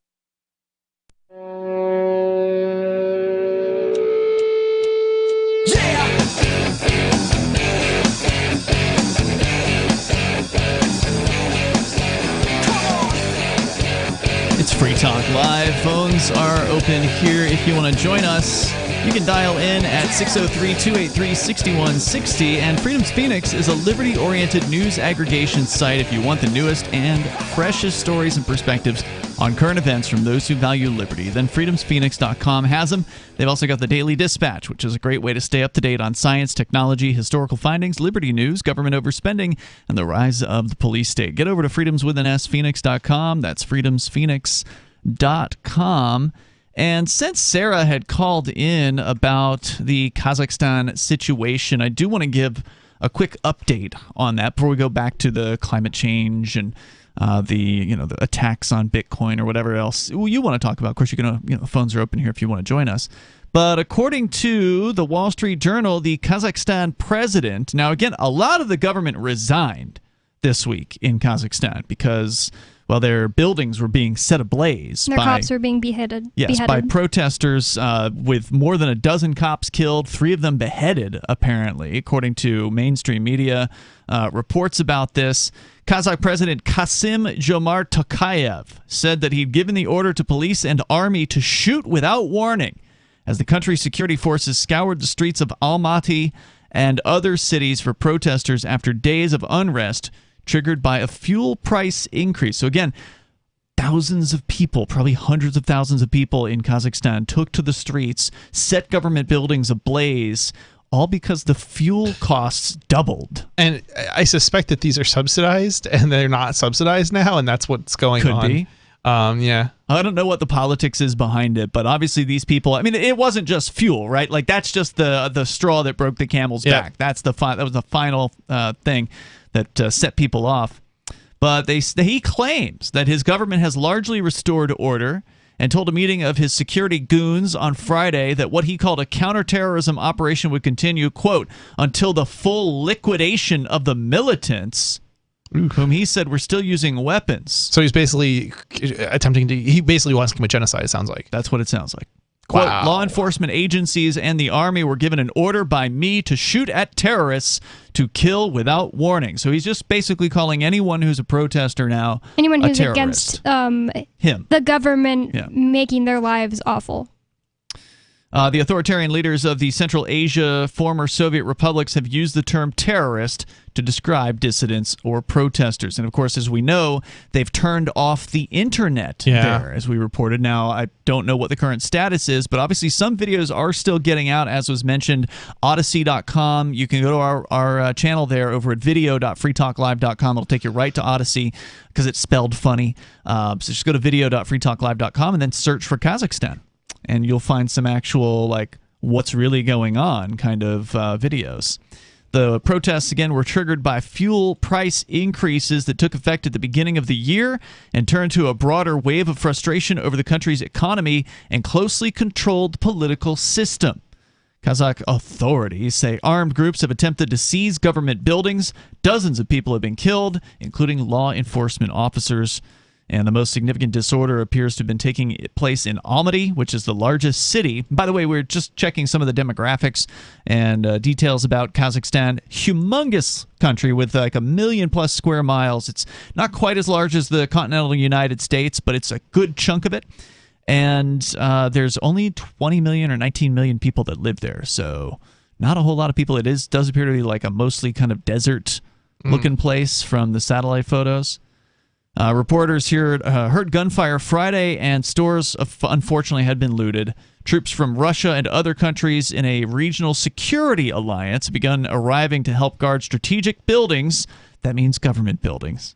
Because they're not actually like protecting the people. No, of course not. They're not guarding neighborhoods. That's not what government's about, Yeah, they're not guarding businesses from looters or anything like that. The troops, they say, won't be directly involved in putting down protests, according to a presidential advisor. Well, of course, if the protesters show up at those buildings, you better believe they're going to put them down. So anyway, it goes on to get into some more details about how many troops are moving around and so forth. But if you have been paying close attention to the Kazakh situation and you want to weigh in here with what you think about it, and maybe you know more about the corruption of the elections, because obviously we know barely anything here. I mean, having hardly never heard jack diddly from media reports about Kazakhstan until just this week. Yeah, where is Kazakhstan? It's to the northwest of China, to the southwest of Russia. So you probably know where Mongolia is. It's west of Mongolia. So it's the other country that's between China and Russia, basically. So again, if you want to weigh in, the number here is 603-283-6160. That's 603-283-6160. One person interviewed said, a resident of Almaty said that residents ventured outside only in large groups for fear of being caught up in the violence among the protesters or the security services. He says, quote, no one dares to walk outside alone. Everyone walks in groups, even cars that drive through the city. Everyone travels in large groups, even to go and buy groceries. It's a pretty crazy situation there. Surprised people haven't stocked up. Well, I mean, what can you really do? I mean, most people don't plan for a revolution, right? I guess. Yeah. So again, you can join us here. You can bring up whatever's on your mind. On the way here, Bonnie's got a story to discuss about people wanting to use authoritarianism, surprise, surprise, to so-called fight climate change. And another quickie here about, you brought up MoneyGram and Western Union when we were talking about people being unbanked a little while ago. And I've had a story actually for a couple of months about MoneyGram, interestingly. According to Coindesk.com, they are now actually working with a cryptocurrency. They're working with the Stellar blockchain. Interesting. In order to create money transfers instantly using the USDC stablecoin over the Stellar blockchain.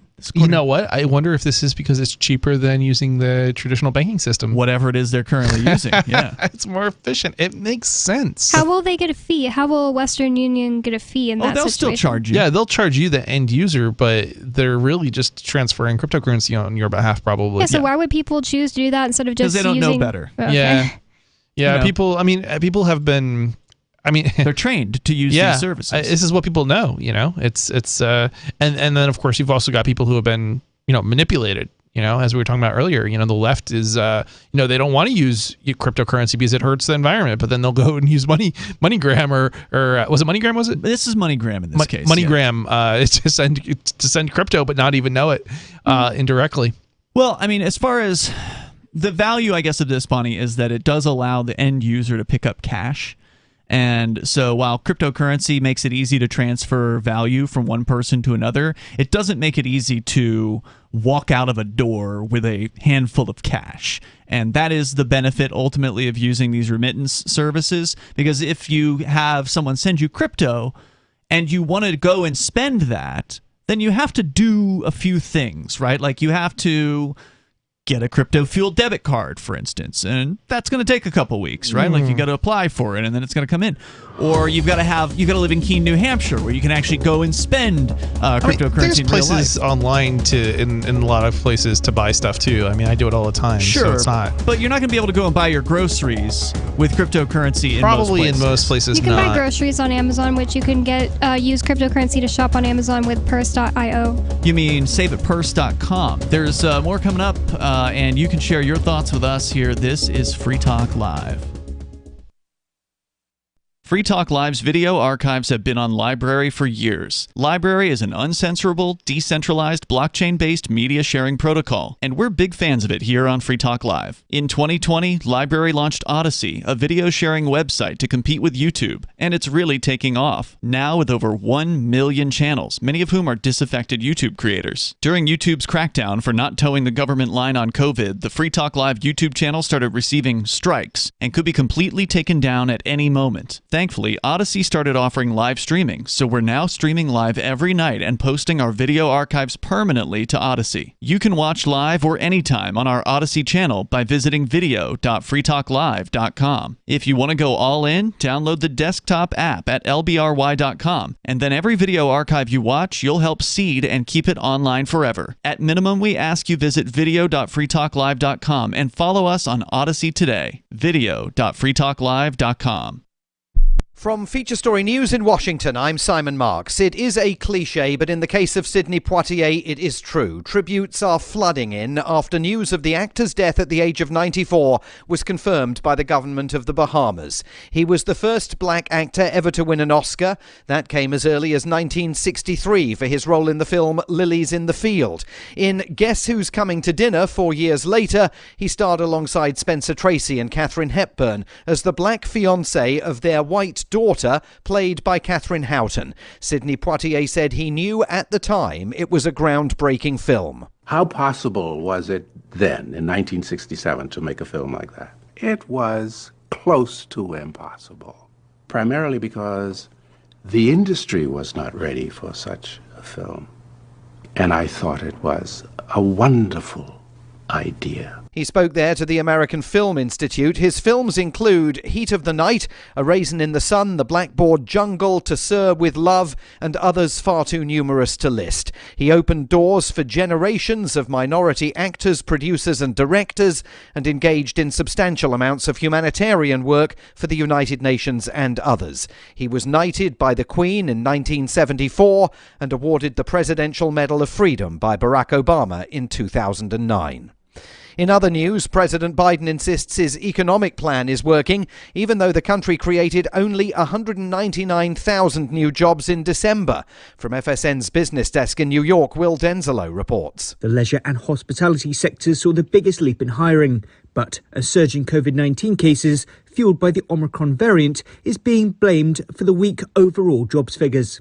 Labour market participation remains a concern too. But the unemployment rate fell from 4.2% to 3.9%, which is better than some on Wall Street had predicted. British lawmakers are mourning the sudden death of a prominent trade unionist and Labour Party Member of Parliament. Jack Dromey was 74. He had served in Parliament for the last 11 years and was married to another leading figure in Britain's Labour movement, Harriet Harman. The US government is expressing real concern about events in Kazakhstan, where the president earlier today gave the military permission to open fire on protesters without warning. Secretary of State Antony Blinken says he wants more information on Kazakhstan's decision to invite the Russian military into the country. The Kazakh authorities and government certainly have the capacity to deal appropriately with protests. I think one lesson of recent history is that once Russians are in your house, it's sometimes very difficult to get them to leave. At least 40 people have been killed this week in Kazakhstan's protests over fuel prices. From bureaus worldwide, this is FSN. Got Telegram? You can follow our channel there and discuss show prep with other listeners at telegram.freetalklive.com.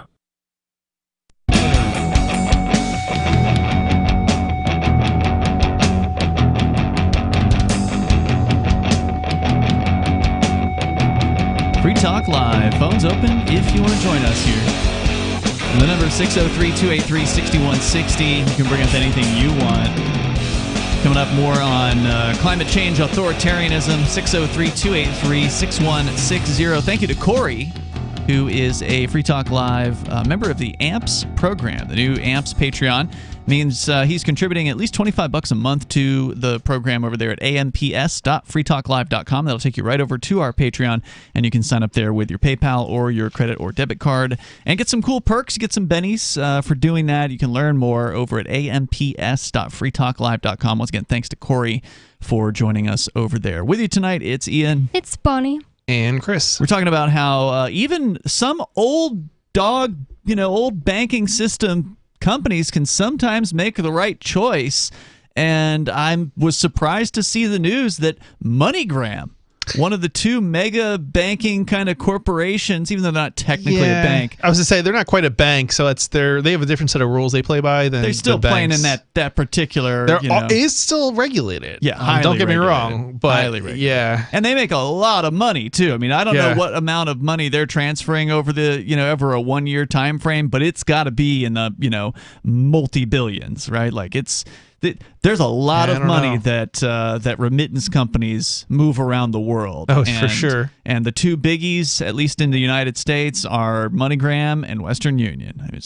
I'm pretty sure Western Union is number one, probably just because they've been around longer. It's the only one I know by name. I can't think of another one. Western Union, MoneyGram. Yeah, those are the two.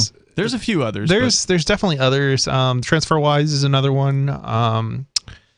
RIA is another one. They do the Walmart to Walmart. Yeah, there's definitely at least, like, if you start talking about like money transfer services that are licensed, there's actually like a lot.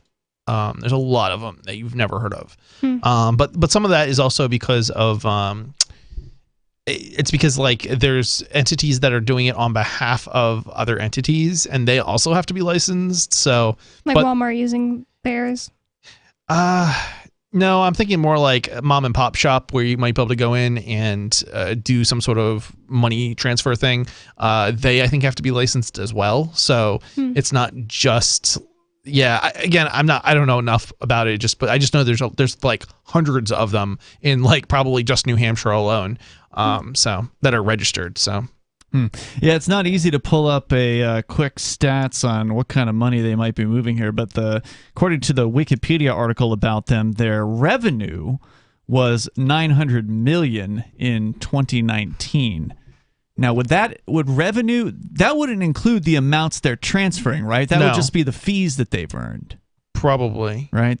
Yeah. So. Think about it. Think about that, right? Yeah. Like you could probably figure out like the amounts that they're, bringing in cash wise based off of the percentage that they charge on the money. Yeah, I don't know if it's a percentage. I think it changes based on which country. And you might be right. It might be harder than I'm thinking. Yeah, there's different factors, but should give you some idea, right? Like if their revenue is almost $1 billion, then the amount of money they're moving, it's got to be at least 100 times that, right? Like it's huge.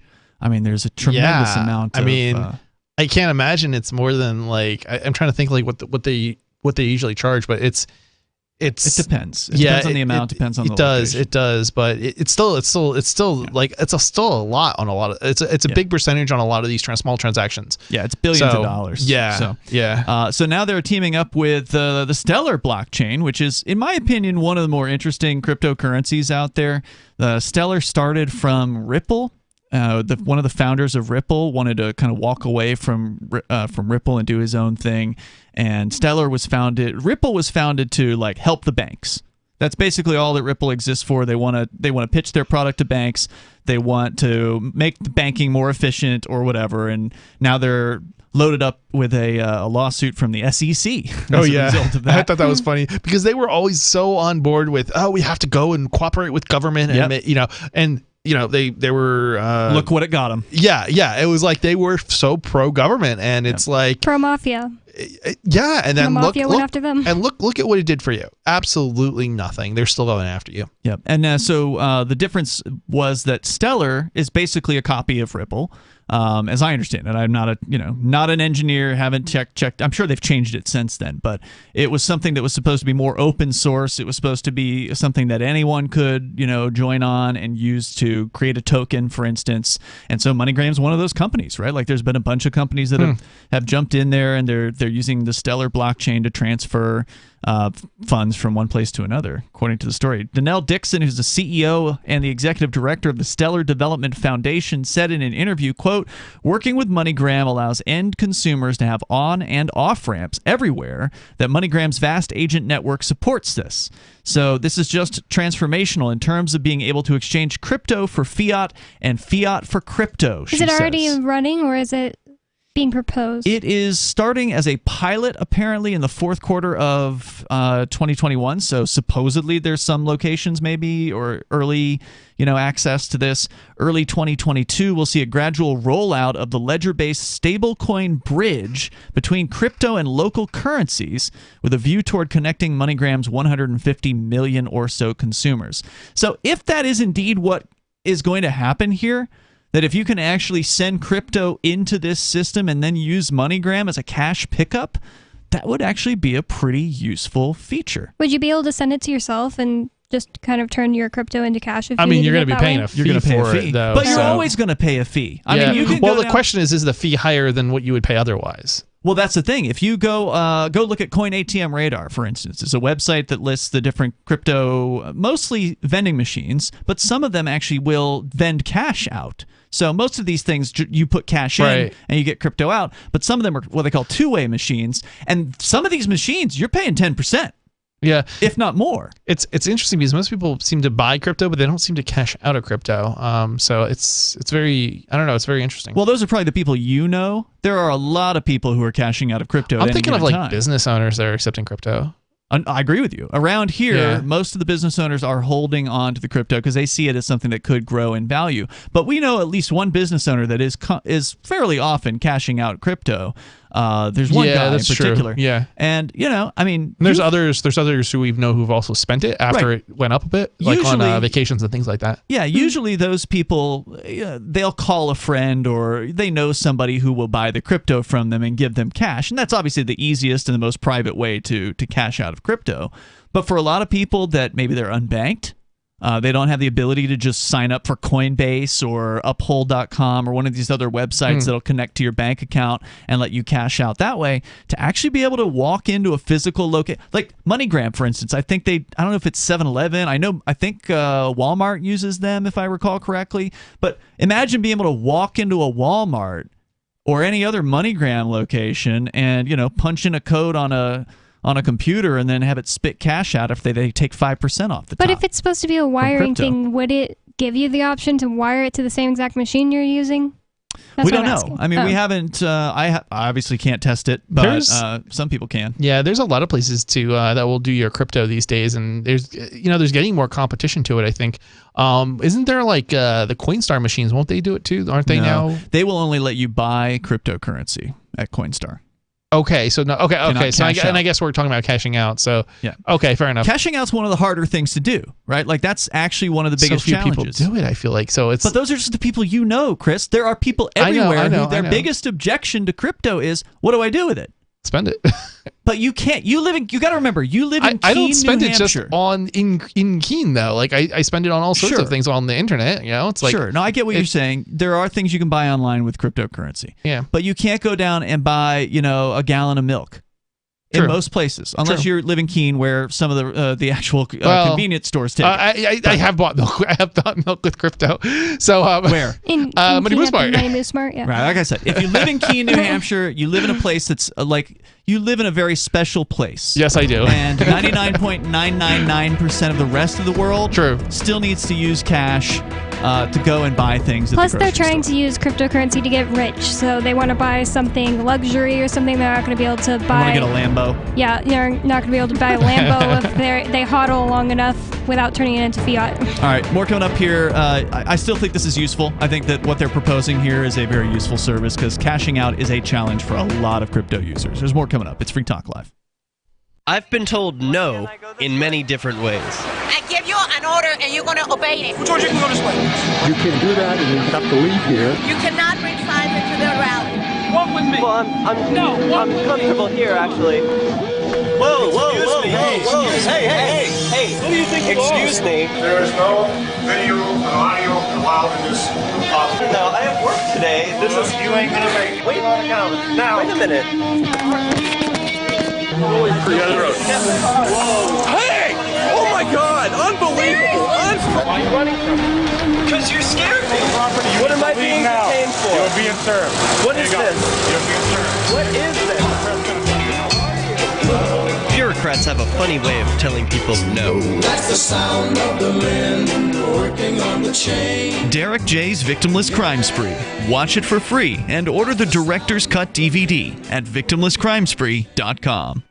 I'm a little obsessed with My Magic Mud. Several years ago, I met Jessica Armand, the founder and CEO of My Magic Mud, and I didn't even know my teeth were coffee stained. A week's worth of use convinced me, and now I use it every 3 or 4 days. It's clinically proven to whiten teeth, and I think it cleans better, too. My Magic Mud's available at most local health food stores, Sprouts, Natural Grocers, CVS, Walmart's Natural Beauty Aisle, but I can get it for you for 20% off with coupon code FTL20 at mymagicmud.com. FTL20 mymagicmud.com. What if you want to hear the latest episode of Free Talk Live, but all you have is your phone, you forgot to download our archive, and you have no data connection? You can call our Listen line at 641-793-0191. That's a long-distance number, so you may incur charges. If not, listen as long as you want. 641-793-0191. The Free Talk Live Listen line, 641-793-0191. On Free Talk Live, we're bringing people to the ideas of liberty every day. From wrestling superstars like Glenn Jacobs. You guys really are having an impact, I believe. Like I said, a lot of where I am now is due to listening to Free Talk Live. You changed my mind on some very important issues years ago. To random people tuning in on the radio. I was kind of stuck in the left-right paradigm. I heard your show by chance on a Saturday night. From there, I went on, joined the Free State Project, and become an amplifier. So, I mean, that's really the reason why I amp is because I know that if it wasn't for you guys being on as many stations as you are, I never would have found the ideas of liberty. You can help more people hear the message of liberty by joining Free Talk Live's AMPS program on Patreon for as little as $5 a month. And you'll get access to special perks. Visit amps.freetalklive.com, amps.freetalklive.com. Tired of cancel culture? Sick of mega tech corporations holding an axe over your head? Join the LRN.FM Matrix chat server. It's self-hosted, so no one else can tell us what to do or say. Don't like the existing channels? You can make your own. You can even connect into some of our channels from other Matrix servers. It's federated. For the full LRN.FM Matrix experience, though, you should join our server via the step-by-step instructions at chat.lrn.fm. Chat.lrn.fm. There are basically 2 types of advertising, direct response and branding. Radio's great for direct response with its low cost to listener ratio, but audio can't be beat for branding, which is a longer-term endeavor. You want to be the first thing that someone thinks of when they think about your product or service. If you have a local business that you want kept top of mind in your community, call the station. If you need national reach, Free Talk Live's got around 200 radio stations, millions of monthly listening sessions, can suit all budgets, and if we don't think we're right for you, we'll tell you. Email me, mark@freetalklive.com. Our Matrix server is about as free as internet chat can be. Join the existing rooms or create your own at chat.freetalklive.com.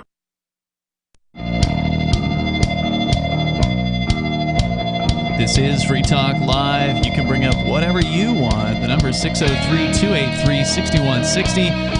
On the way, the lockdowns are back, this time for unvaccinated people in the Northern Territories of Australia. We can talk about that on the way here tonight. We got time for you as well at 603-283-6160. That's 603-283-6160. Tonight, you've got Ian. And Bonnie. And Chris. Bonnie, you wanted to talk tonight about these climate change authoritarians. What are they up to now? They've all got some sort of plot. This, according to the Foundation for Economic Education, says authoritarianism, in quotation marks, may be necessary to fight climate change, Cambridge study argues. So they're actually using the word authoritarianism. Like, oh, we may need to use that just to fight openly climate. Embracing it. Yes. Yeah. Mm-hmm. There are many genuine threats facing humanity. None of them require authoritarianism or infringement of civil liberties. That's according to Fee. Yeah. Yeah. A recent study published in American Political Science Review, a quarterly peer-reviewed academic journal published by Cambridge University, begins with a teasing question. Quote, is authoritarian power ever legitimate? For many, the answer is clearly no, concedes the study's author, Ross Midiga. an assistant professor of political theory at the Pontifical Catholic University of Chile. But Mitiga, in the abstract to the study, suggests otherwise. Quote, while under normal conditions, maintaining democracy and rights is typically compatible with guaranteeing safety in emergency situations, conflicts between these two aspects of legitimacy can and often do arise. A salient example of this is the COVID-19 pandemic, during which severe limitations on free movement and association have become legitimate techniques of government. Climate change poses an even greater threat to public safety. Consequently, I argue legitimacy may require a similarly authoritarian approach. Quote. Yeah, and this, of course, is something they've been setting up now for the last couple of years with different people in the media and the mainstream, trotting out the idea that, oh, hey, lockdowns worked so great, even though all the statistics show they didn't do jack diddly. Yeah, this man just takes for granted that what they did was legitimate. Yeah, this sounds like he's just justifying dictatorships and authoritarians. Yeah, well, it sounds like what he's really saying, I'm sure they're going to dig in further, what he sounds like he's really saying is, people were obedient enough to be locked down for this reason, this pandemic of a cold, basically. So therefore, since this other reason is way scarier, then they'll totally lock down for this. Yep. And we've been saying that for a while now. Mm-hmm. That seems like that's going to be the next play in their playbook. Explicitly argues for authoritarian governance. That's the next headline. The study caught the eye of Alexander Wuttke, a Twitter user who studies political behavior at the University of Mannheim in Germany. Quote, in my reading, it explicitly argues that we must put climate action over democracy and adopt authoritarian governance if democracies fail to act on climate change, tweeted Wuttke. Well, and if you look at, what's her name, Greta Thunberg, she, of course, is pointing out that democracy is failing, right? She's constantly railing against the politicians. The politicians aren't doing enough. They say they're going to do something, and then they don't do it. And so those are going to be reasons that they once again point to. It's funny is I could kind of agree with her on democracy failing, but at the same time I don't agree with her on the authoritarian solution being the better solution. Well, I don't know what she's saying is the solution, but she is pointing out that politicians don't do what they say they're going to do, and that much she's right about. Absolutely. She's also saying she wants governments to do more. So then that would be authoritarianism. In an extensive thread, Wuttke explained why he disagrees with Mitiga. Quote, I am genuinely puzzled about the origins of this anti-democratic intuition that seems to give rise to the entire endeavor of exploring whether we should sacrifice democracy for the sake of a higher good, unquote. Wuttke says at one point. Quote, the article argues that crises not only can legitimize but may require authoritarian governance. This is not true. Democracies have fought the pandemic without giving up being democratic. Well, I mean, that's not a great thing either, right? Democracy is just two wolves and a sheep deciding on dinner. So I'm surprised that Fee is taking such a pro-democracy Well, this isn't Fee. This is a quote I'm sorry. I thought this was Twitter user that Fee is reporting on. I thought that was Fee. Nope. In a rare and refreshing display of civility for Twitter, Mitiga said he appreciated Wuttke's thoughts and thanked him for his goodwill in sharing these comments with me before posting in his own thread. In his own thread, Mitiga sought to address what he said were several mischaracterizations or confusions, even though what the quote we read at the beginning was clearly, authoritarianism is legitimate in the midst of a crisis. So, I don't see how there's any mischaracterization or confusion. Well, there's almost no person who is a power seeker who would disagree with that. I mean, because at the very least through their actions. If you look at what happened in 2020 with every single United state, I mean, I understand some states were less offensive than others, but every single governor of every single state used authoritarian diktats and issued orders without any kind of legislative approval. So if you believe in the whole idea of checks and balances, which is what they taught us in government school, they taught us about the legislature and the judicial system and the executive branch. They're all checks and balances against each other. All that just went right out the window due to the quote-unquote emergency. we got an emergency. Guess we can just turn all the power over to the governor, and he can do whatever he wants. And so they wouldn't come right out and say, yes, I'm an authoritarian, but that's ultimately what their actions were saying. And most people just ate it right up. Oh, yes, tell me what to do, Massa. Well, here's what Mitiga, the pro-authoritarianism author of the study, said. Quote, the relevant question is not whether giving up democracy was somehow necessary for addressing the emergency, quote, in this case, COVID-19. Clearly it was not, and I certainly never suggest as much in the paper. Yes, he does. He says it was legitimate in 2020 because of COVID-19. He said that. But whatever. Well, maybe he's saying that in the actual full paper that he wrote, that's not the conclusion that he comes to, but perhaps, he wrote in his abstract that it was legit. I don't know. Or he's just some kind of a liar, power-seeking psycho person. But anyways. Good chance. Quote, rather, the real question, the one that gets at what I tried to argue, is whether democracies have addressed the emergency in purely democratic, rights-respecting ways. The answer is not, of course, that they have not. The answer is, of course, that they have not. And who's saying this now? That was the author? The author of the study, so he's just kind of trying to backpedal, even though he clearly said the government legitimately used authoritarian tactics during COVID-19, the quote-unquote pandemic, because it was a safety emergency. He's just kind of backpedaling. Okay. Because he got backlash on Twitter. Okay. Quote, less legitimate nations shun authoritarianism. That's the next headline. It's kind of confusing to read on the radio that way. For those interested in capturing the nuance of the differences in what Mitiga says he meant in the study versus what Wotuk believes he wrote, I suggest a careful review of their threads in the study itself. However, Mitiga's own description speaks for itself. He says that COVID-19 clearly resulted in, quote, severe restrictions on rights of free movement, association, religious practice, and even speech, all of which are, quote, authoritarian in nature, though I would argue they have often been nonetheless legitimate. So that's what he said in his study, is just backpedaling on Twitter. Yeah, well, of course, the term legitimate can just simply mean legal. It can just mean, the government does these things, so therefore it's legitimate. I mean, isn't that what is the common understanding of legit? It's like it's legal, effectively? I think so. I mean, yeah, I don't know any legitimate, other... according to law, lawful. I just pulled up the definition here. So, yes, by definition, these things were legitimate because almost every state has emergency order authorizations. I mean, I'm sure all of them do. So there's something that some bureaucrats or politicians wrote down decades ago that says, whenever there's an emergency, all this checks and balances stuff just flies out the window and that we can do whatever we want. So maybe he's just playing a words game, yes, that's a word game trick. Yeah, it's legitimate in that there are laws that say they can do whatever they want to do.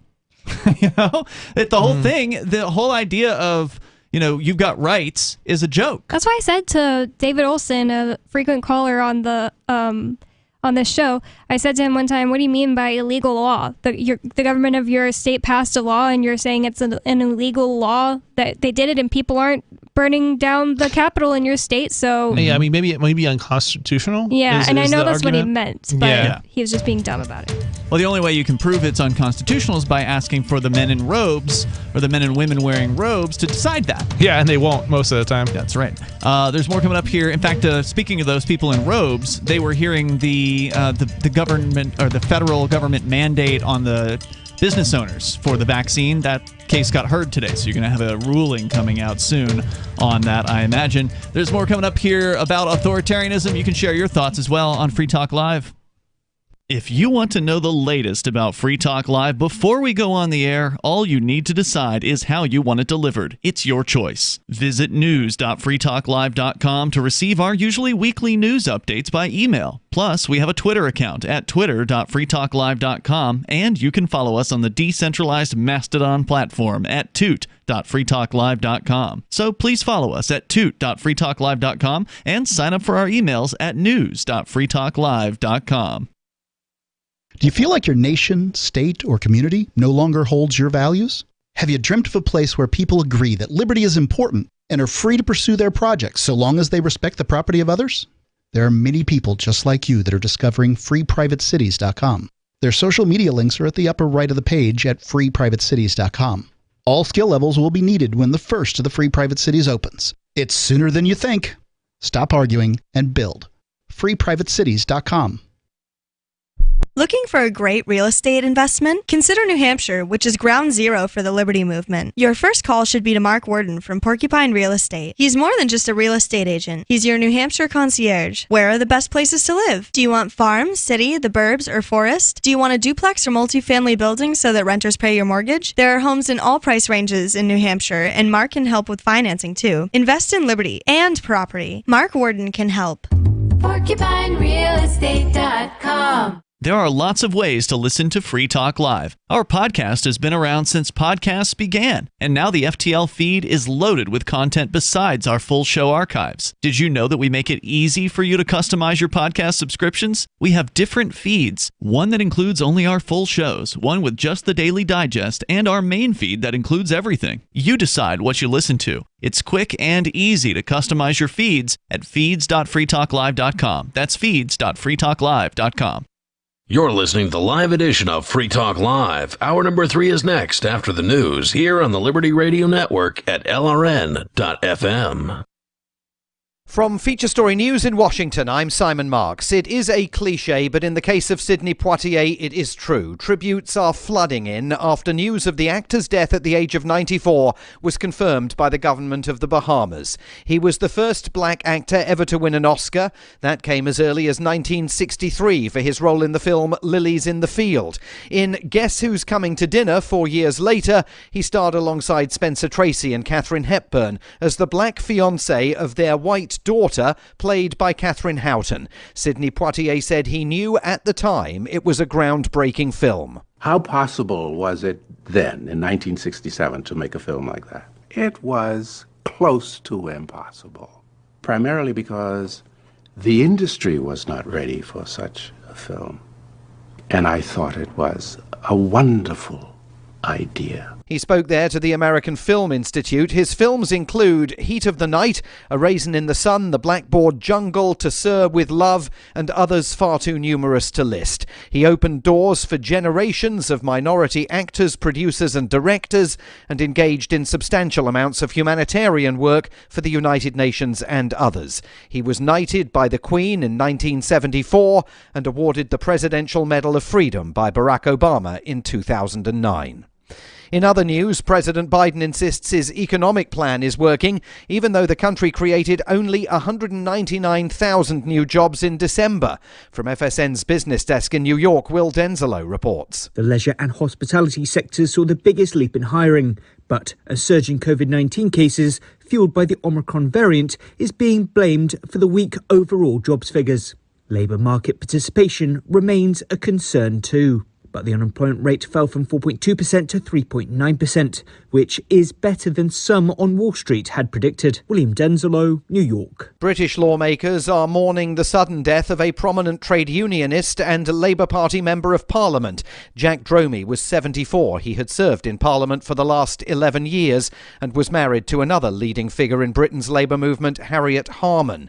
The US government is expressing real concern about events in Kazakhstan, where the president earlier today gave the military permission to open fire on protesters without warning. Secretary of State Antony Blinken says he wants more information on Kazakhstan's decision to invite the Russian military into the country. The Kazakh authorities and government certainly have the capacity to deal appropriately with protests. I think one lesson of recent history is that once Russians are in your house, it's sometimes very difficult to get them to leave. At least 40 people have been killed this week in Kazakhstan's protests over fuel prices.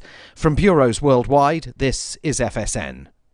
With FSN Spotlight, I'm Simon Marks. Today, analysis of President Biden's Thursday speech marking 1 year since the insurrection on Capitol Hill by Donald Trump's rioters. It comes from one of the preeminent observers of America's political crisis, Dan Balls of The Washington Post, who argues there is strong evidence to support President Biden's contention that American democracy is imperiled. The majority of the country believes correctly about what happened both in the election and on January 6th. And yet a majority of the Republican Party still believes that President Biden was illegitimately elected, that there was widespread fraud or irregularities in the election counting, that Donald Trump bears little or no responsibility for what happened on January 6th. I mean, we have a two-party system, but we have one major party which has now descended into acceptance of lies and, for many, the spreading of conspiracy theories. And so in that sense, we are going through a civil war of a sort. On January 6th, it was a violent civil war, but that battle continues, and that's what Biden was trying to elevate today. It's hard to know precisely what impact President Biden's speech will have on that battle. Donald Trump seized on it and urged his supporters to never give up. And many of them, of course, will not. The main news again, Sidney Poitier, the first black actor ever to win an Oscar, has died at the age of 94. President Biden insists his economic plan is working, though the country added only half the number of new jobs economists had forecast last month. And British lawmakers are mourning the death of Jack Dromey, a prominent Labour Party parliamentarian who died suddenly at the age of 74.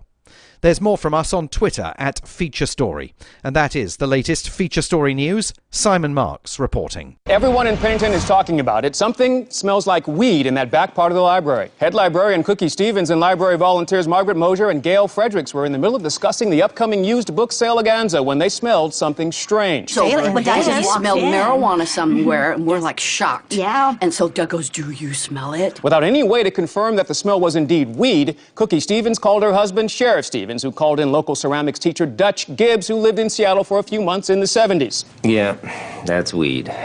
Sheriff Stevens has begun compiling a list of potential suspects, including that boy Lance, who has girl hair and hangs out down by the quarry, Greg Fromke, who was spotted this evening really going to town on some potato skins at Steaky Jake's Steakhouse, and Mr. Thompson. Luckily, one young reading enthusiast seemed unperturbed by the illicit smell. Yeah, I don't smell anything.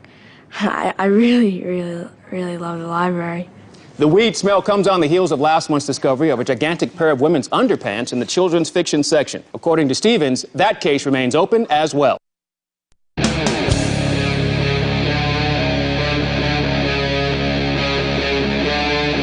Free Talk Live.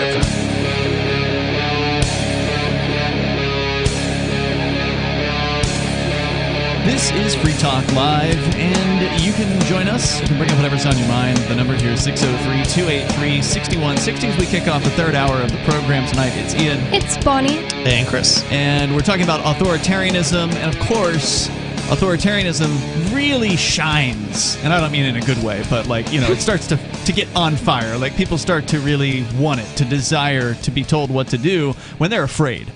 And that's how they got away with all the things they got away with in the last 2 years. Of course, that's how they got away with the war on terrorism and all the things that came before COVID, where they ramped up the security state, they ramped up the police state. It was all based on, in that case, fear of terrorism, which, of course, is this nebulous concept that, you can't really point to a team of people that are wearing a uniform. It's just terror, so it's all the brown people. You need to be afraid of them. So we saw that for 20 years, and then that kind of wore out. And so now they brought in this fear of COVID, and now total authoritarian medical police state. That's been brought out, and it's all based on fear. And now we're already hearing them talk about climate change as the next excuse to ramp up the authoritarianism even further. We're going to continue with that story because, Bonnie, you got more to share from the Foundation for Economic Education. But first, David is on the line in New Mexico. David, you're on Free Talk Live. Go ahead. Yeah, being dumb about illegal laws. What was the confusion on that? I'm sorry, what do you mean? Oh, I was being dumb about illegal laws, and there was some confusion about what I meant, so I wanted to clarify it. You think that... Okay, go ahead, you can clarify. But I wasn't confused. Well, I don't know what the question is. Tell me the question, and then I'll clarify it. I didn't pose a question. Well, you said it. Then you made a statement. You said it was dumb to call laws illegal. What is dumb about calling laws illegal? What you meant was unconstitutional, and the way you phrased it is what she was critiquing. I don't remember the exact conversation, but there's this idea that a bunch of, especially like right-wingers, push around, that they can just tell a politician, hey, that law that you you made is illegal. It does come off as very dumb, but if you used different words, it would come off better. But actually, I chose those words intentionally because it gives, instead of using the same old templates, it's unconstitutional, people will get a parking ticket and say, it's unconstitutional, when it's not necessarily unconstitutional, it's violating some other law. And so to make people think, I've introduced the phrase illegal laws, which tells people, hey, because people are in the habit of thinking, well, they made a law, so it's the law and we have to do it. But if they made a law saying that you had to, insert whatever you want, and they'll still prosecute you for doing laws that you find illegal. It's actually kind of humorous because David's not totally wrong here. No, I mean, there's a state law, for example, in New Hampshire, and if a ordinance is passed that's not authorized by, I wouldn't use the word illegal still, but not authorized by state law, then it would be, it wouldn't be unconstitutional, but it would be illegal. And when I actually gave David the opportunity to explain what he meant by an illegal law, this is what he said. He said, it's like if I go up to you and put a noose around your neck, that would be illegal. So that's how he explained himself. That's how stupid he was being that night. Yeah, I tend to agree with you, but there's more to that as well. Because when that's another thing that people get into this thing about this another template where they're not thinking. They're thinking that the only laws are things that legislatures pass into laws, and they're forgetting that before the stupid modern invention of the United States of America and other countries that only follow laws passed by a legislature, before that there were mores and ethics and norms and societal values. There's also natural laws.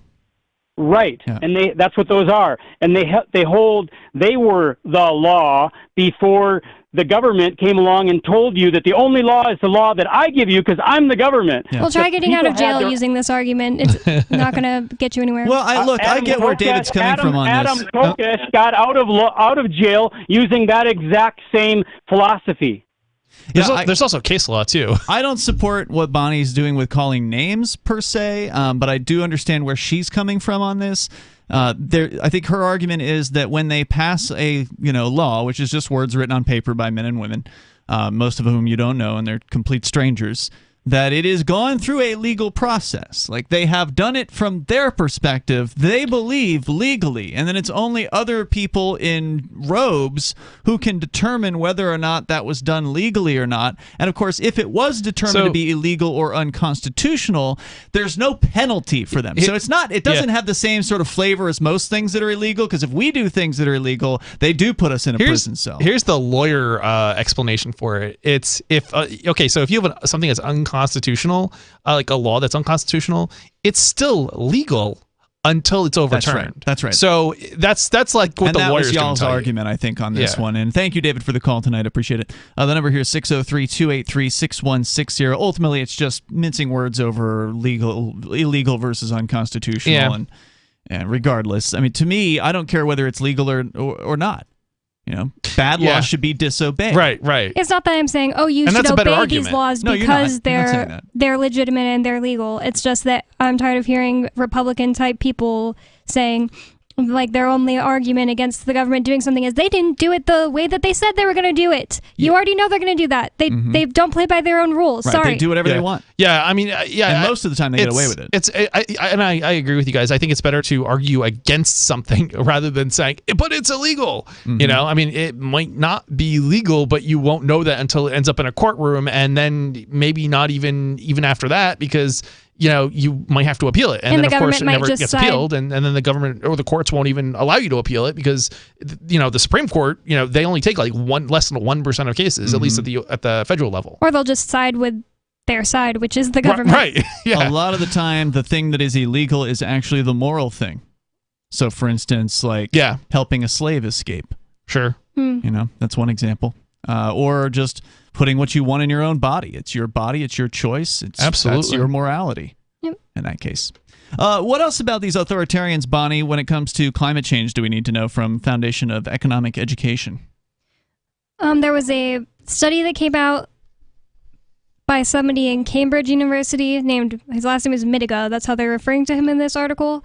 And he says one thing but then says another. Yeah, he concluded in his study that the government legitimately used authoritarian measures during COVID-19 because it was a safety hazard. But then he said on Twitter basically that that's not what he was saying. But anyways, it goes on to say, Mitiga then explains that governments that fail to take authoritarian steps to mitigate the threat of COVID are perceived as less legitimate.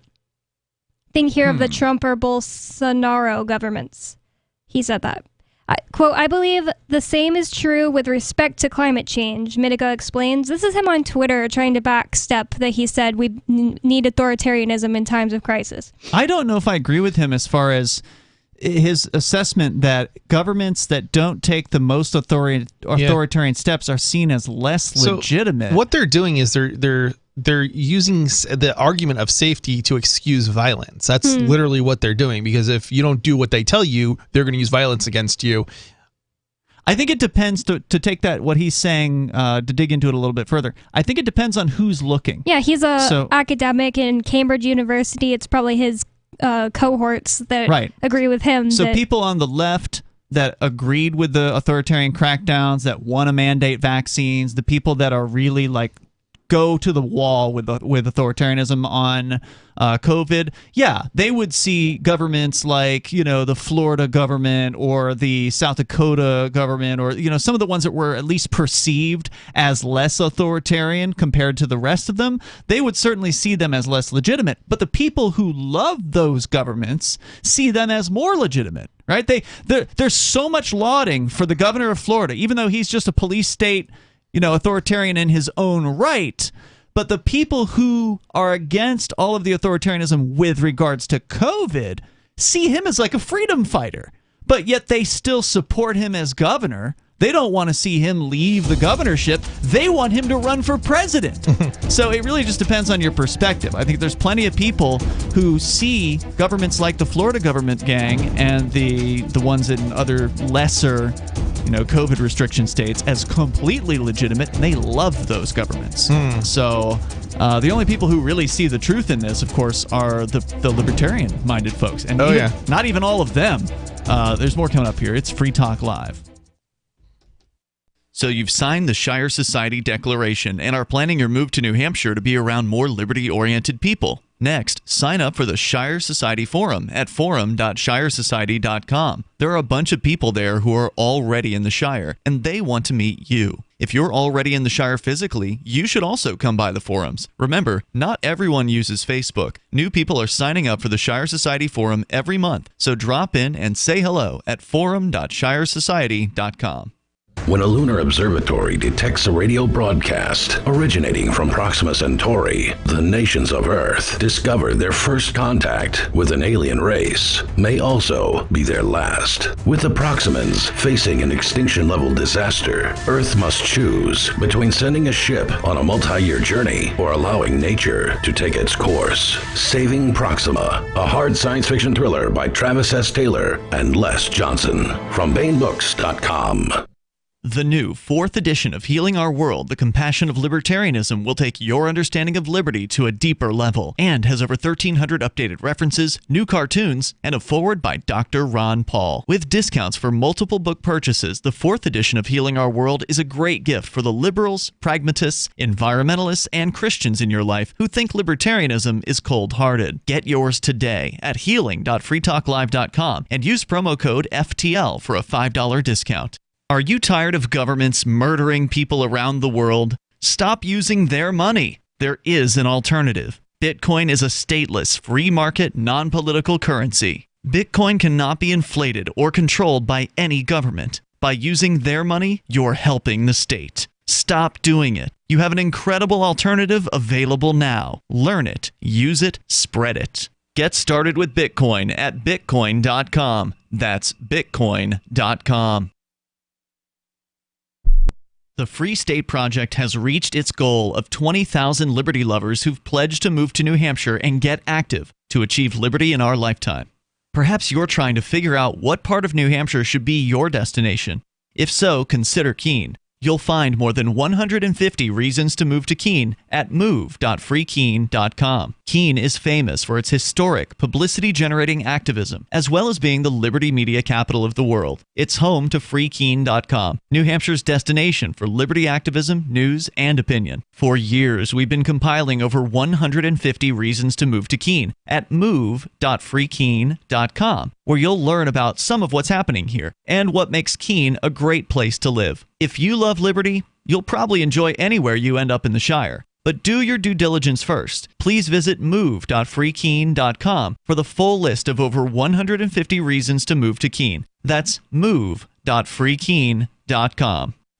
What if you want to hear the latest episode of Free Talk Live, but all you have is your phone, you forgot to download our archive, and you have no data connection? You can call our Listen line at 641-793-0191. That's a long-distance number, so you may incur charges. If not, listen as long as you want. 641-793-0191. The Free Talk Live Listen line, 641-793-0191.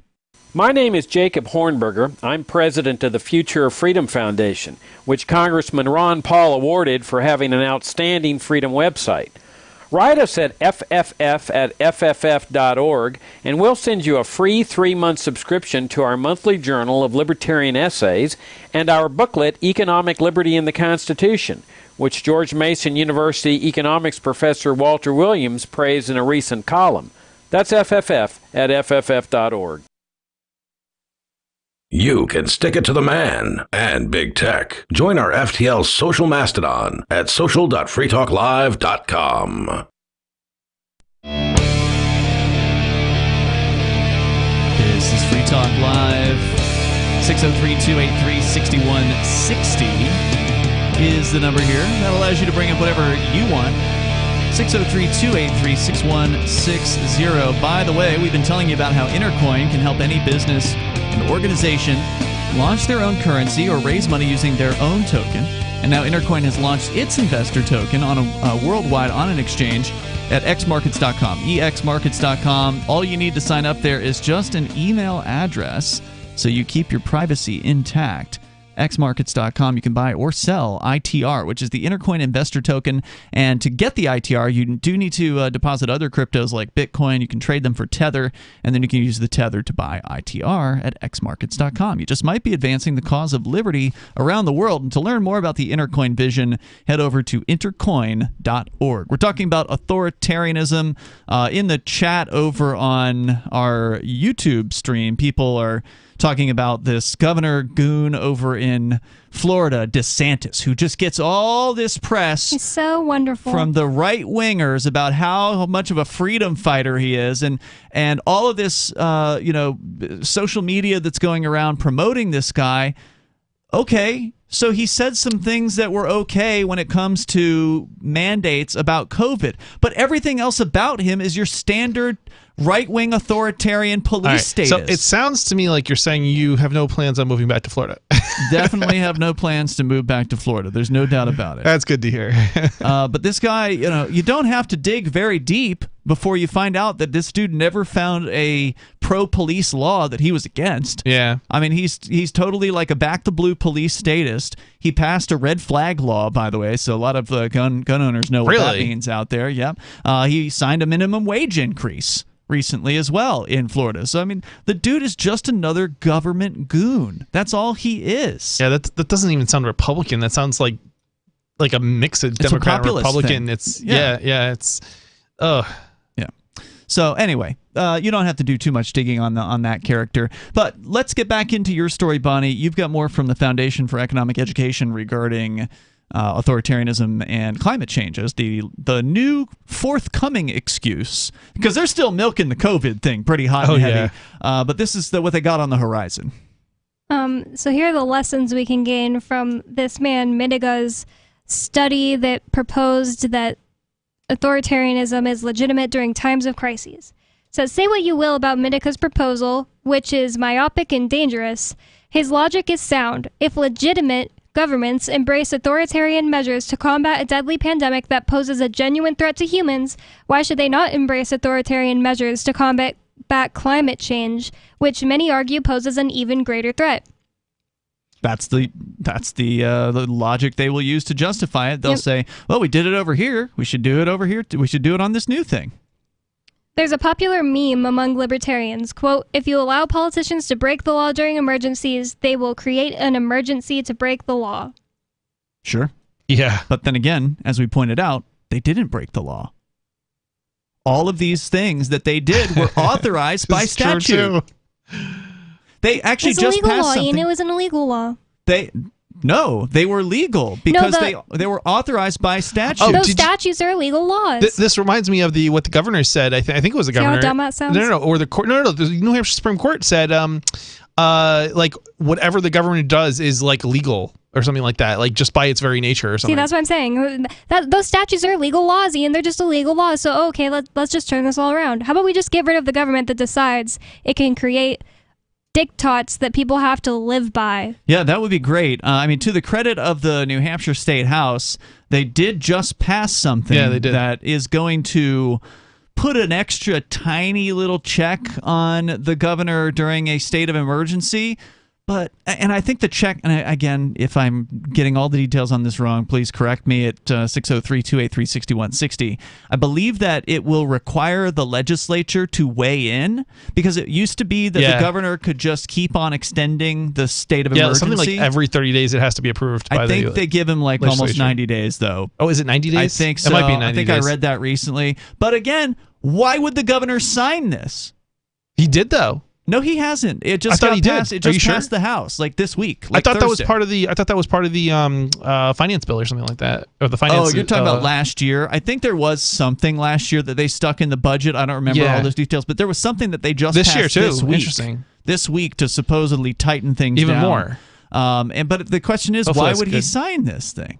Why would he sign something that is going to affect his so-called authority? He's not running for governor for next year. Yes, he is. Yeah, he is. I thought he was going to run for changed his mind. Senate or something. Nope, he changed his mind. Oh, interesting. He kept falling in popularity. Okay. And so he chickened out. I mean, he has the lowest popularity among the Democrats right now.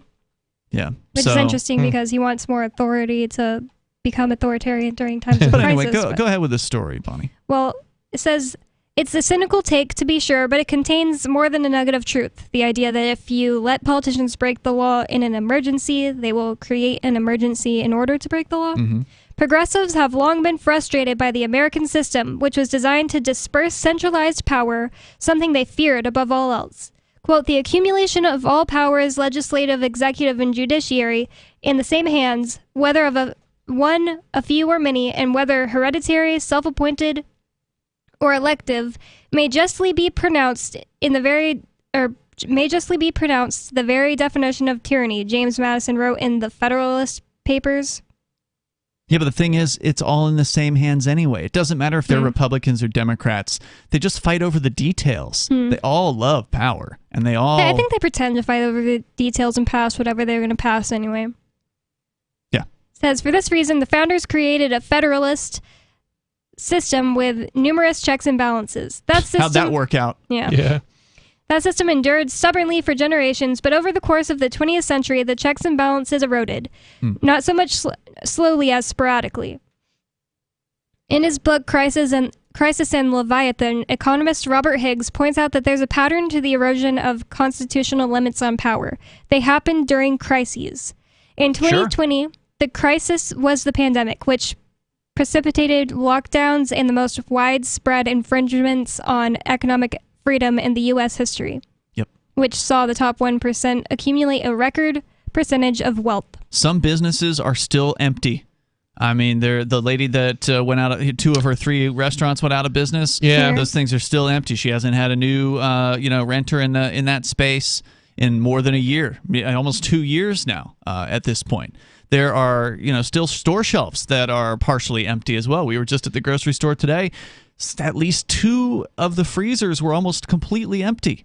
At the Aldi grocery store. These are large freezers that lay freezers. down. Yeah, they're not just, even those refrigerator-sized ones. They're kind of bigger. I wonder what people would say if you asked them why they like, I want to say, why they are not going out to eat? Like, I wonder, would they say because I don't have the money, or would they say because of they're afraid, or is it like, are you going to say, or would like, it be because they don't government? want to go into a restaurant wearing a mask and get harassed? Yeah, I mean, it's a mixture of all those things.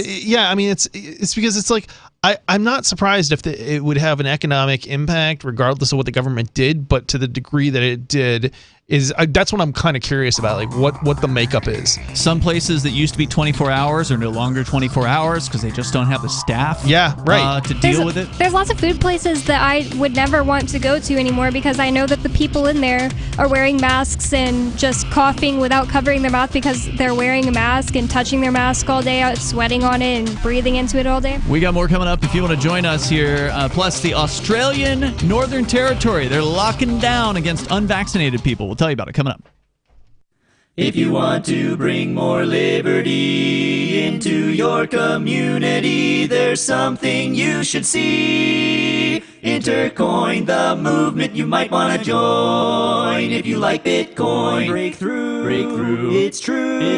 It's truly something new. If you'd like to see real prosperity, start your own currency, boost the economy. Intercoin, the movement you might want to join. If you like Bitcoin, its impact's hard to overstate, results you can appreciate. If you're tired of relying on the state, want to make your own community great, homelessness and hunger to eliminate, let the wealth accumulate. Don't wait for the growth rate to accelerate. Go to intercoin.org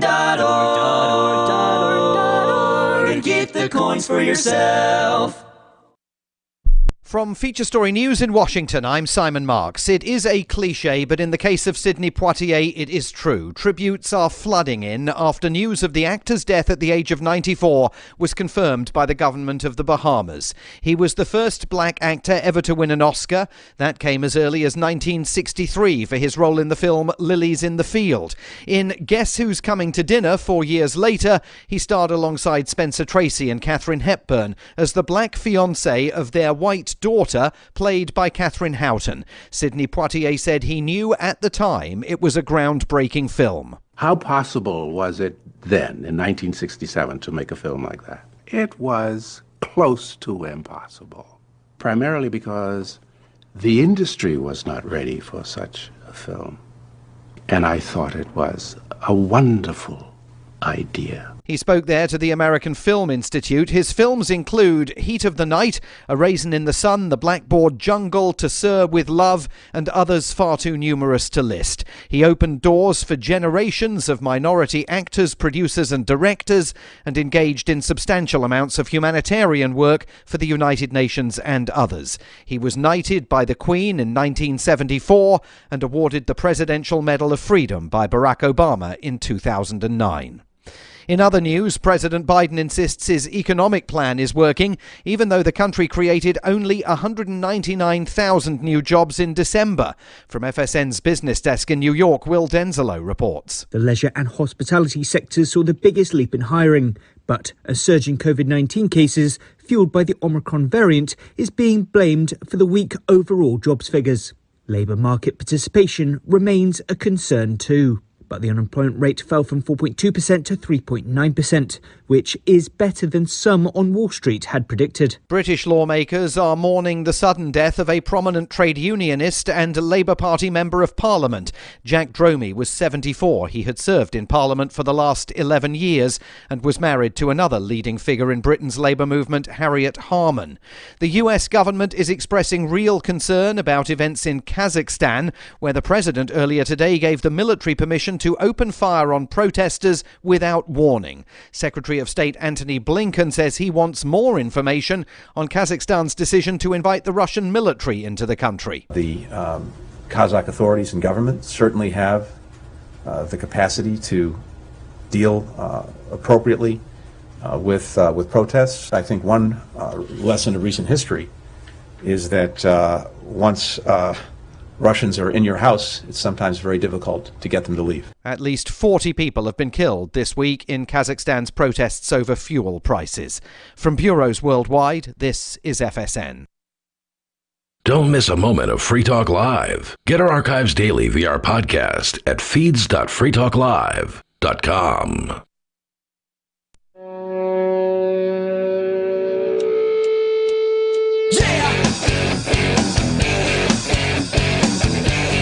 This is Free Talk Live, and you can join us here.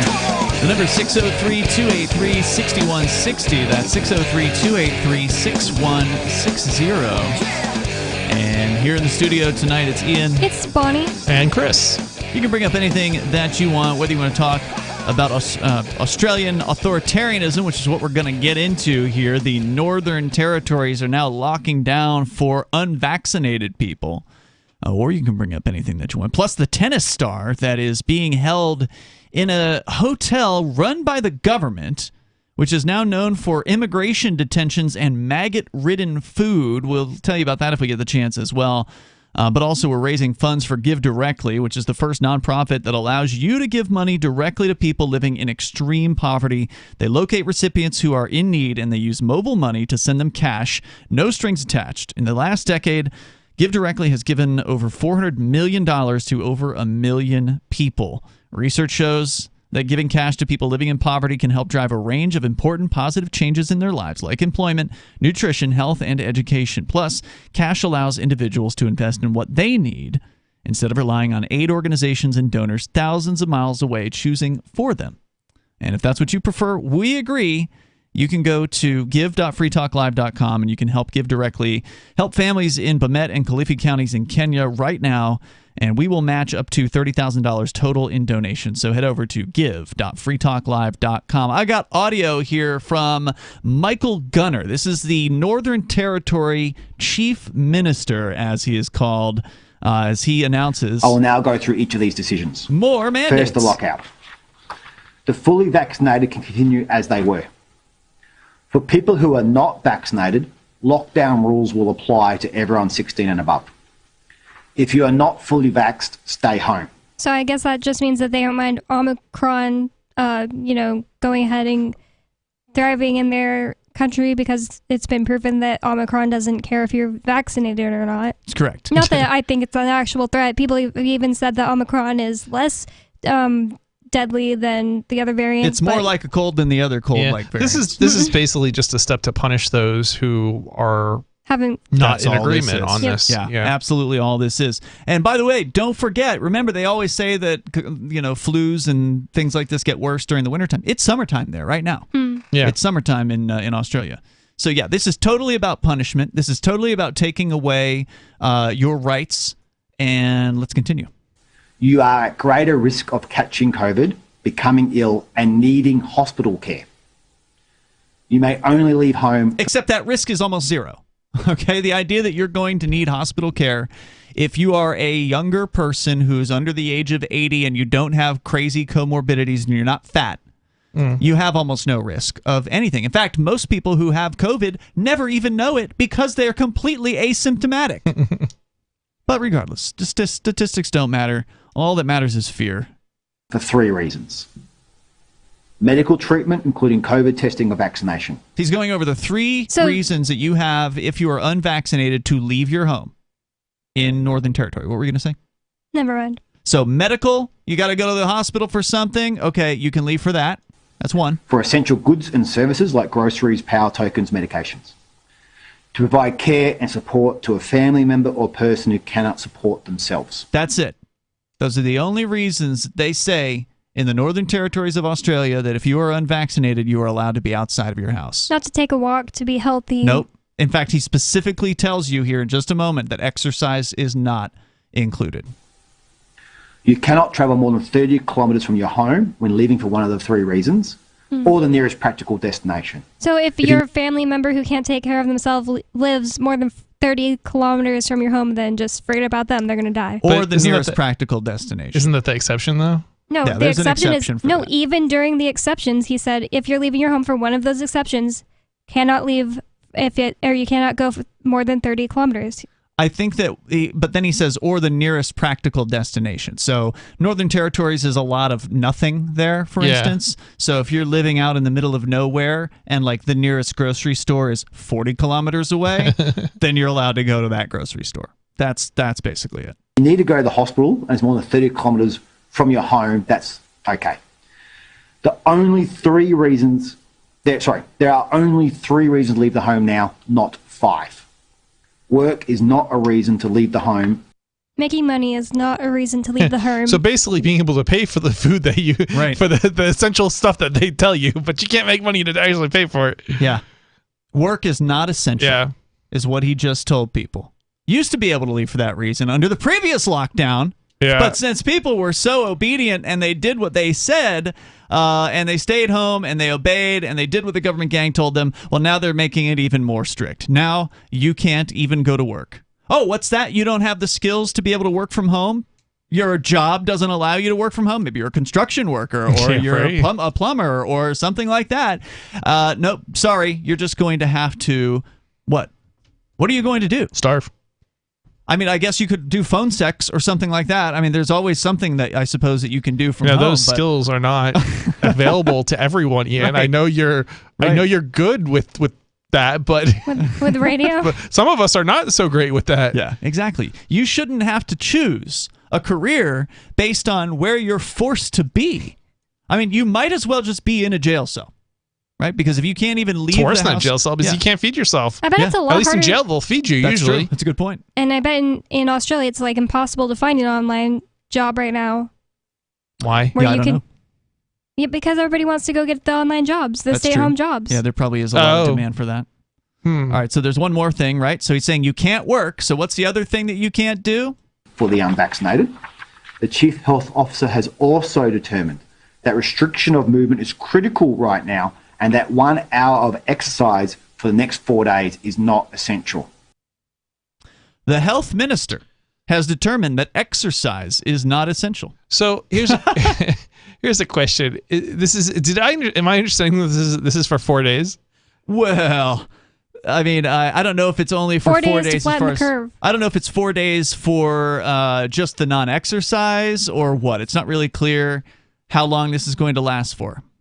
I mean, it's just like, okay, so here's the thing. Like, it sounds way more reasonable if it was for like a short period of time, but if it goes on for any length of time, then it becomes extraordinarily unreasonable, right? Well, it's never reasonable to tell people that they can't go to work and that they aren't allowed to exercise. Okay, in this circumstance, I agree with you 100%. I could see maybe some sort of circumstance where it's like, okay, if you leave the house, you're going to die. So, but then let the people make their own choices. Right. And I agree with you on that, right? Like if people are literally dying in the streets. So then more people are going to choose not to leave their house. Changes to advice, right? And then it sounds much more reasonable. Yeah. Oh, and apparently it is only for 4 days. So according to a story over at sbs.com.au, the lockdown will run until midday on Monday. But we know they keep extending these things. You know you can't believe these guys when they say, oh, it's only going to be 2 weeks. Yeah. And then it's 3, and then it's 4, and then it's, 2 months. So color me skeptical that this is going to last just for 4 days. Anyway, here's the remainder of... that's pretty much it. I think he's got like 2 more words. Remember, these restrictions only apply to those who are not fully vaccinated. Right. And if you're, halfway vaccinated you and you think home. you did good enough, nope, you got to stay home. You can't get out of your house to exercise. He has 3 reasons to leave home. I wonder if getting fully vaccinated is in their exceptions or not, or if you're not allowed to go get vaccinated. Oh yeah, for medical reasons. It said for the medical reasons. It said for medical treatment. But didn't it say essential? Was it essential medical stuff or was it like routine? Oh, they're going to think that's essential. They'll consider that essential. They called medical treatment getting tested but it for doesn't COVID. matter. Oh, they did. They said people, that? Yeah. Oh, I missed that. It wouldn't matter if you got that first vaccination and got incredibly sick and said to yourself, you know what, I don't want to get another one of these. Yep. Because I got sick from getting the first one. Sorry, you're now considered unvaccinated. Yeah, and I know people who that's happened to actually. Yeah. Oh yeah. So they're like, they got sick. They got the vaccine, they got sick, and then they also got sick even though they were vaccinated at the time, fully vaccinated, and it was like. It actually, he thinks it made it worse. If you want to join us here, you can. The number is 603-283-6160. You want to talk about authoritarianism? There it is. Crystal clear, although he is a little hard to understand with a heavy accent. But that's what we're dealing with. The number is 603-283-6160. And don't think that they can't do this where you are. We'll talk about the tennis star who's under quarantine in Australia coming up. This is Michael Dean from the Freedom Fiends. I've run websites since 1996 and have used over a dozen web hosts in that time. AgristHosting.com is the only one that hasn't broken my heart. Agrist Hosting's uptime and service is stellar, and their DDoS mitigation is the best I've seen. That's important because if you tell the truth in this world, you'll ruffle feathers. And some people will try dirty tricks to silence your voice. No matter what the haters hit us with, Agrist Hosting keeps our websites online. If you have a mission-critical commercial presence or a world-changing activism site, you cannot tolerate any skullduggery. So go with agristhosting.com. Have a WordPress or blog site, but you're not satisfied with performance or uptime? Or just want raw hosting? Want to pay with Bitcoin? Agrist Hosting specializes in high-performance hosting with personalized service. Go to agristhosting.com and click on the button that says Get Hosted. That's agristhosting.com. I'm crazy about My Magic Mud. This is the most important oral care product created this millennium, and I'm not kidding. We all have different opinions on politics and issues, but we all have mouths. And I want yours to be as clean as possible, with teeth as bright as they were meant to be. I will never be without My Magic Mud. It's a little surprising, but man, does it work. If you only listen to one thing I say ever, go to mymagicmud.com and get 20% off with code FTL. mymagicmud.com, code FTL. Tired of cancel culture? Sick of mega tech corporations holding an axe over your head? Join the LRN.FM Matrix chat server. It's self-hosted, so no one else can tell us what to do or say. Don't like the existing channels? You can make your own. You can even connect into some of our channels from other Matrix servers. It's federated. For the full LRN.FM Matrix experience, though, you should join our server via the step-by-step instructions at chat.lrn.fm. chat.lrn.fm. We have some good news. The indictments against Ross Ulbricht in the District of Maryland were dismissed with prejudice, meaning they can never be refiled. This is especially good because those indictments contain the only charge ever made that Ross engaged in murder for hire. This was a serious allegation that Ross Ulbricht denies. It was never prosecuted or ruled on by a jury, but was trumpeted by the federal government and the media as if it were proven fact. The Maryland court held these indictments for almost 5 years, poisoning Ross's case and leaving him under a cloud of unproven allegations. As explained in Ross's appeal to the Supreme Court, the fact that the judge used these allegations to give Ross a draconian sentence of double life without parole violated his Sixth Amendment right to a jury trial. Judges are required to issue sentences based on convictions decided by a jury, not unproven allegations never even charged at trial. Although this is a positive development, the dropped indictment will not set Ross free. Now, a presidential pardon is Ross's only hope of freedom. Sign the petition at freeross.org. freeross.org. If you want to know the latest about Free Talk Live before we go on the air, all you need to decide is how you want it delivered. It's your choice. Visit news.freetalklive.com to receive our usually weekly news updates by email. Plus, we have a Twitter account at twitter.freetalklive.com, and you can follow us on the decentralized Mastodon platform at toot.freetalklive.com. So please follow us at toot.freetalklive.com and sign up for our emails at news.freetalklive.com. There are basically two types of advertising: direct response and branding. Radio is great for direct response with its low cost to listener ratio, but audio can't be beat for branding, which is a longer term endeavor. You want to be the first thing that someone thinks of when they think about your product or service. If you have a local business that you want kept top of mind in your community, call the station. If you need national reach, Free Talk Live's got around 200 radio stations, millions of monthly listening sessions, can suit all budgets, and if we don't think we're right for you, we'll tell you. Email me, mark@freetalklive.com. We're still not sure why you'd want to watch, but our video feed is streaming nightly for free at cam.freetalklive.com.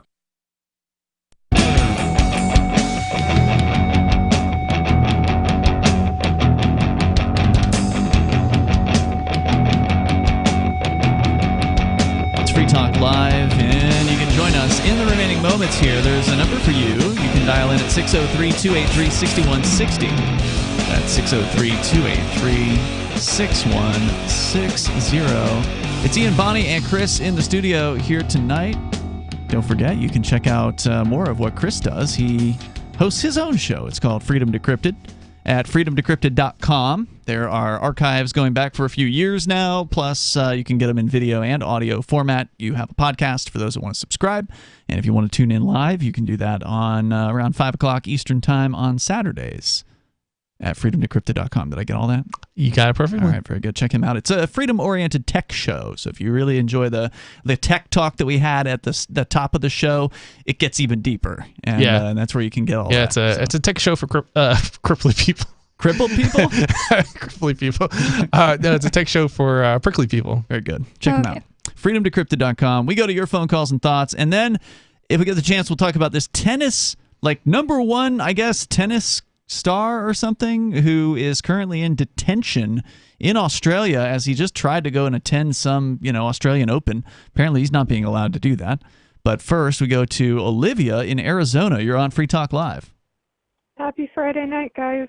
I just had to share this because I found this on the OSHA website. OSHA is Occupational Safety and Health Administration, for anyone who doesn't know. OSHA.gov/coronavirus/safe-work. Go down to number 9, and it says, Note on recording adverse reactions to vaccines. OSHA, like many other federal agencies, is working diligently to encourage COVID-19 vaccinations. OSHA does not want to give any suggestion of discouraging workers from receiving COVID-19 vaccination or to disincentivize employers' vaccination efforts.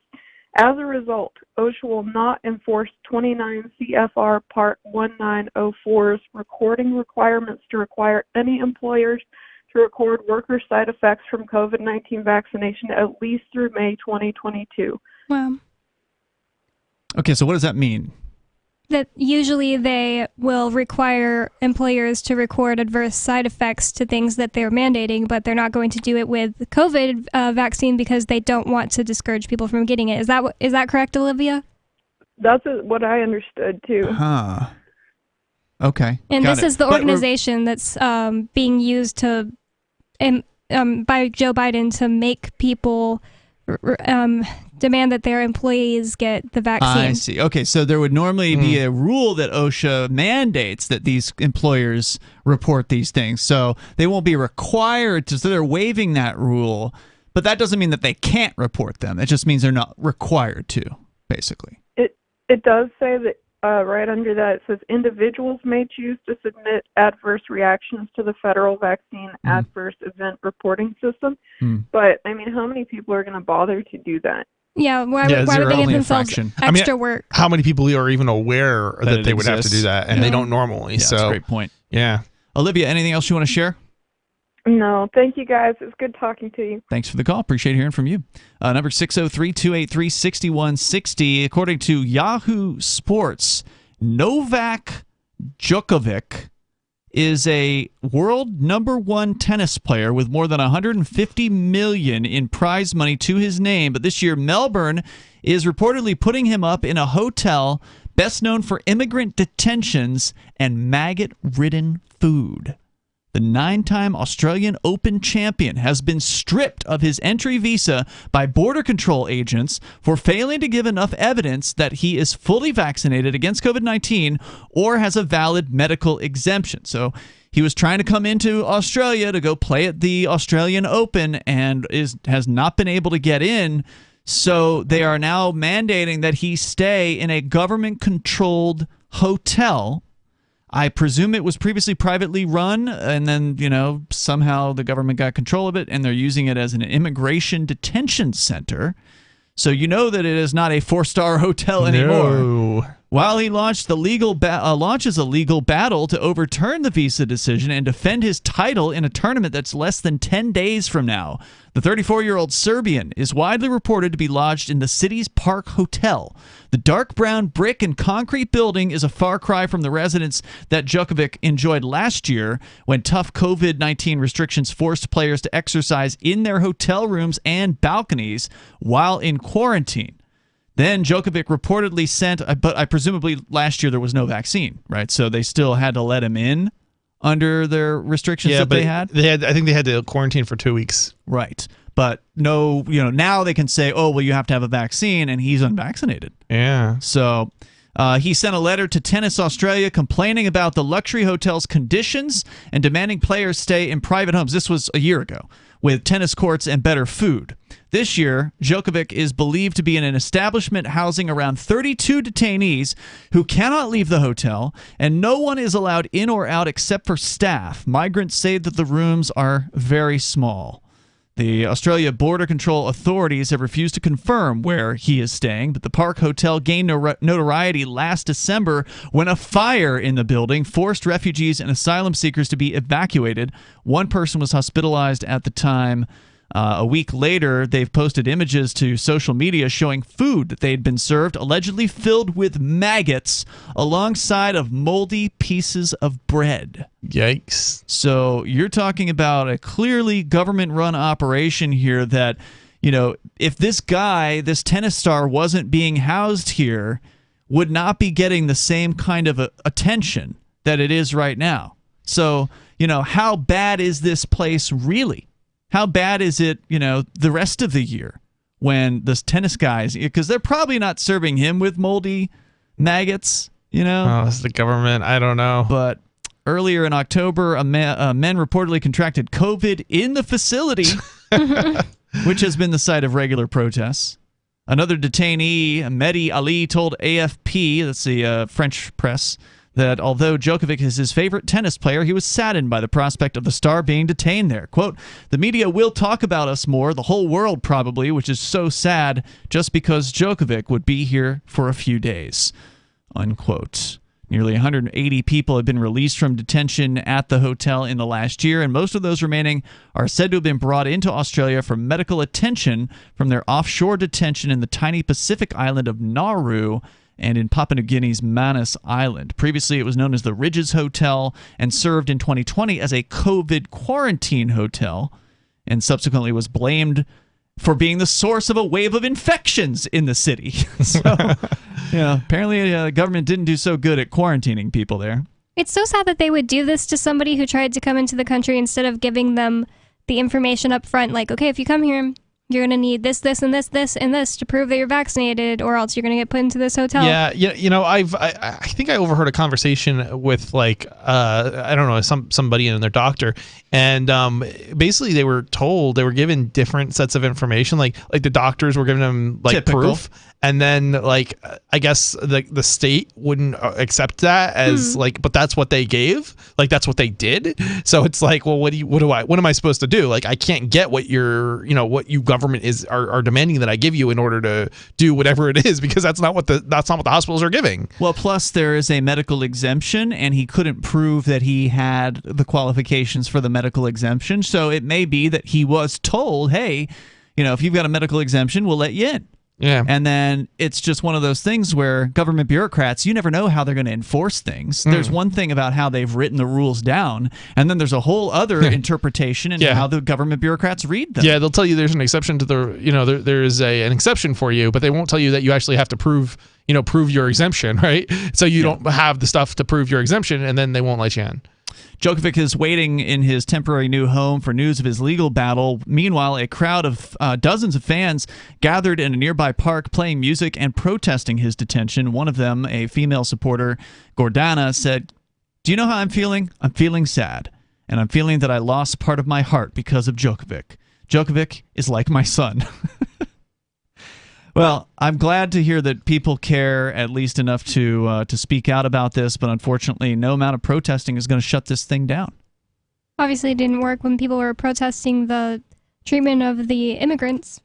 No, clearly not. And all of the protests that they've had in Australia have done nothing to stop this thing from getting worse. Now with mandatory lockdowns in the northern territories. I wonder if they're armed or if they're prohibited from being armed. In mostly they're prohibited. They're completely disarmed. I think you're allowed if you're like a rancher or something out in the woods, and you know, or the whatever they call it, the bush. But what did they do before guns? Nooses, I guess. Like string up the noose and then well, it was a prison start colony hanging people originally. Yeah. So, I'm just trying to think, like, how do you go about revolution, you know, without guns? I guess you could start stringing up the politicians or something like that. Another protester said, "I'm here on behalf of all the people that are fighting for freedom, whether it's for refugees, whether it's Novak, whether it's the people in general, the public, well over these mandates who are sick and tired of being restricted, and freedom in general. And you know, it's our body, our choice. If only more people agreed with that." We'll see you tomorrow. freetalklive.com. There are lots of ways to listen to Free Talk Live. Our podcast has been around since podcasts began, and now the FTL feed is loaded with content besides our full show archives. Did you know that we make it easy for you to customize your podcast subscriptions? We have different feeds, one that includes only our full shows, one with just the Daily Digest, and our main feed that includes everything. You decide what you listen to. It's quick and easy to customize your feeds at feeds.freetalklive.com. That's feeds.freetalklive.com. Do you feel like your nation, state, or community no longer holds your values? Have you dreamt of a place where people agree that liberty is important and are free to pursue their projects so long as they respect the property of others? There are many people just like you that are discovering freeprivatecities.com. Their social media links are at the upper right of the page at freeprivatecities.com. All skill levels will be needed when the first of the Free Private Cities opens. It's sooner than you think. Stop arguing and build. freeprivatecities.com. Looking for a great real estate investment? Consider New Hampshire, which is ground zero for the Liberty Movement. Your first call should be to Mark Worden from Porcupine Real Estate. He's more than just a real estate agent. He's your New Hampshire concierge. Where are the best places to live?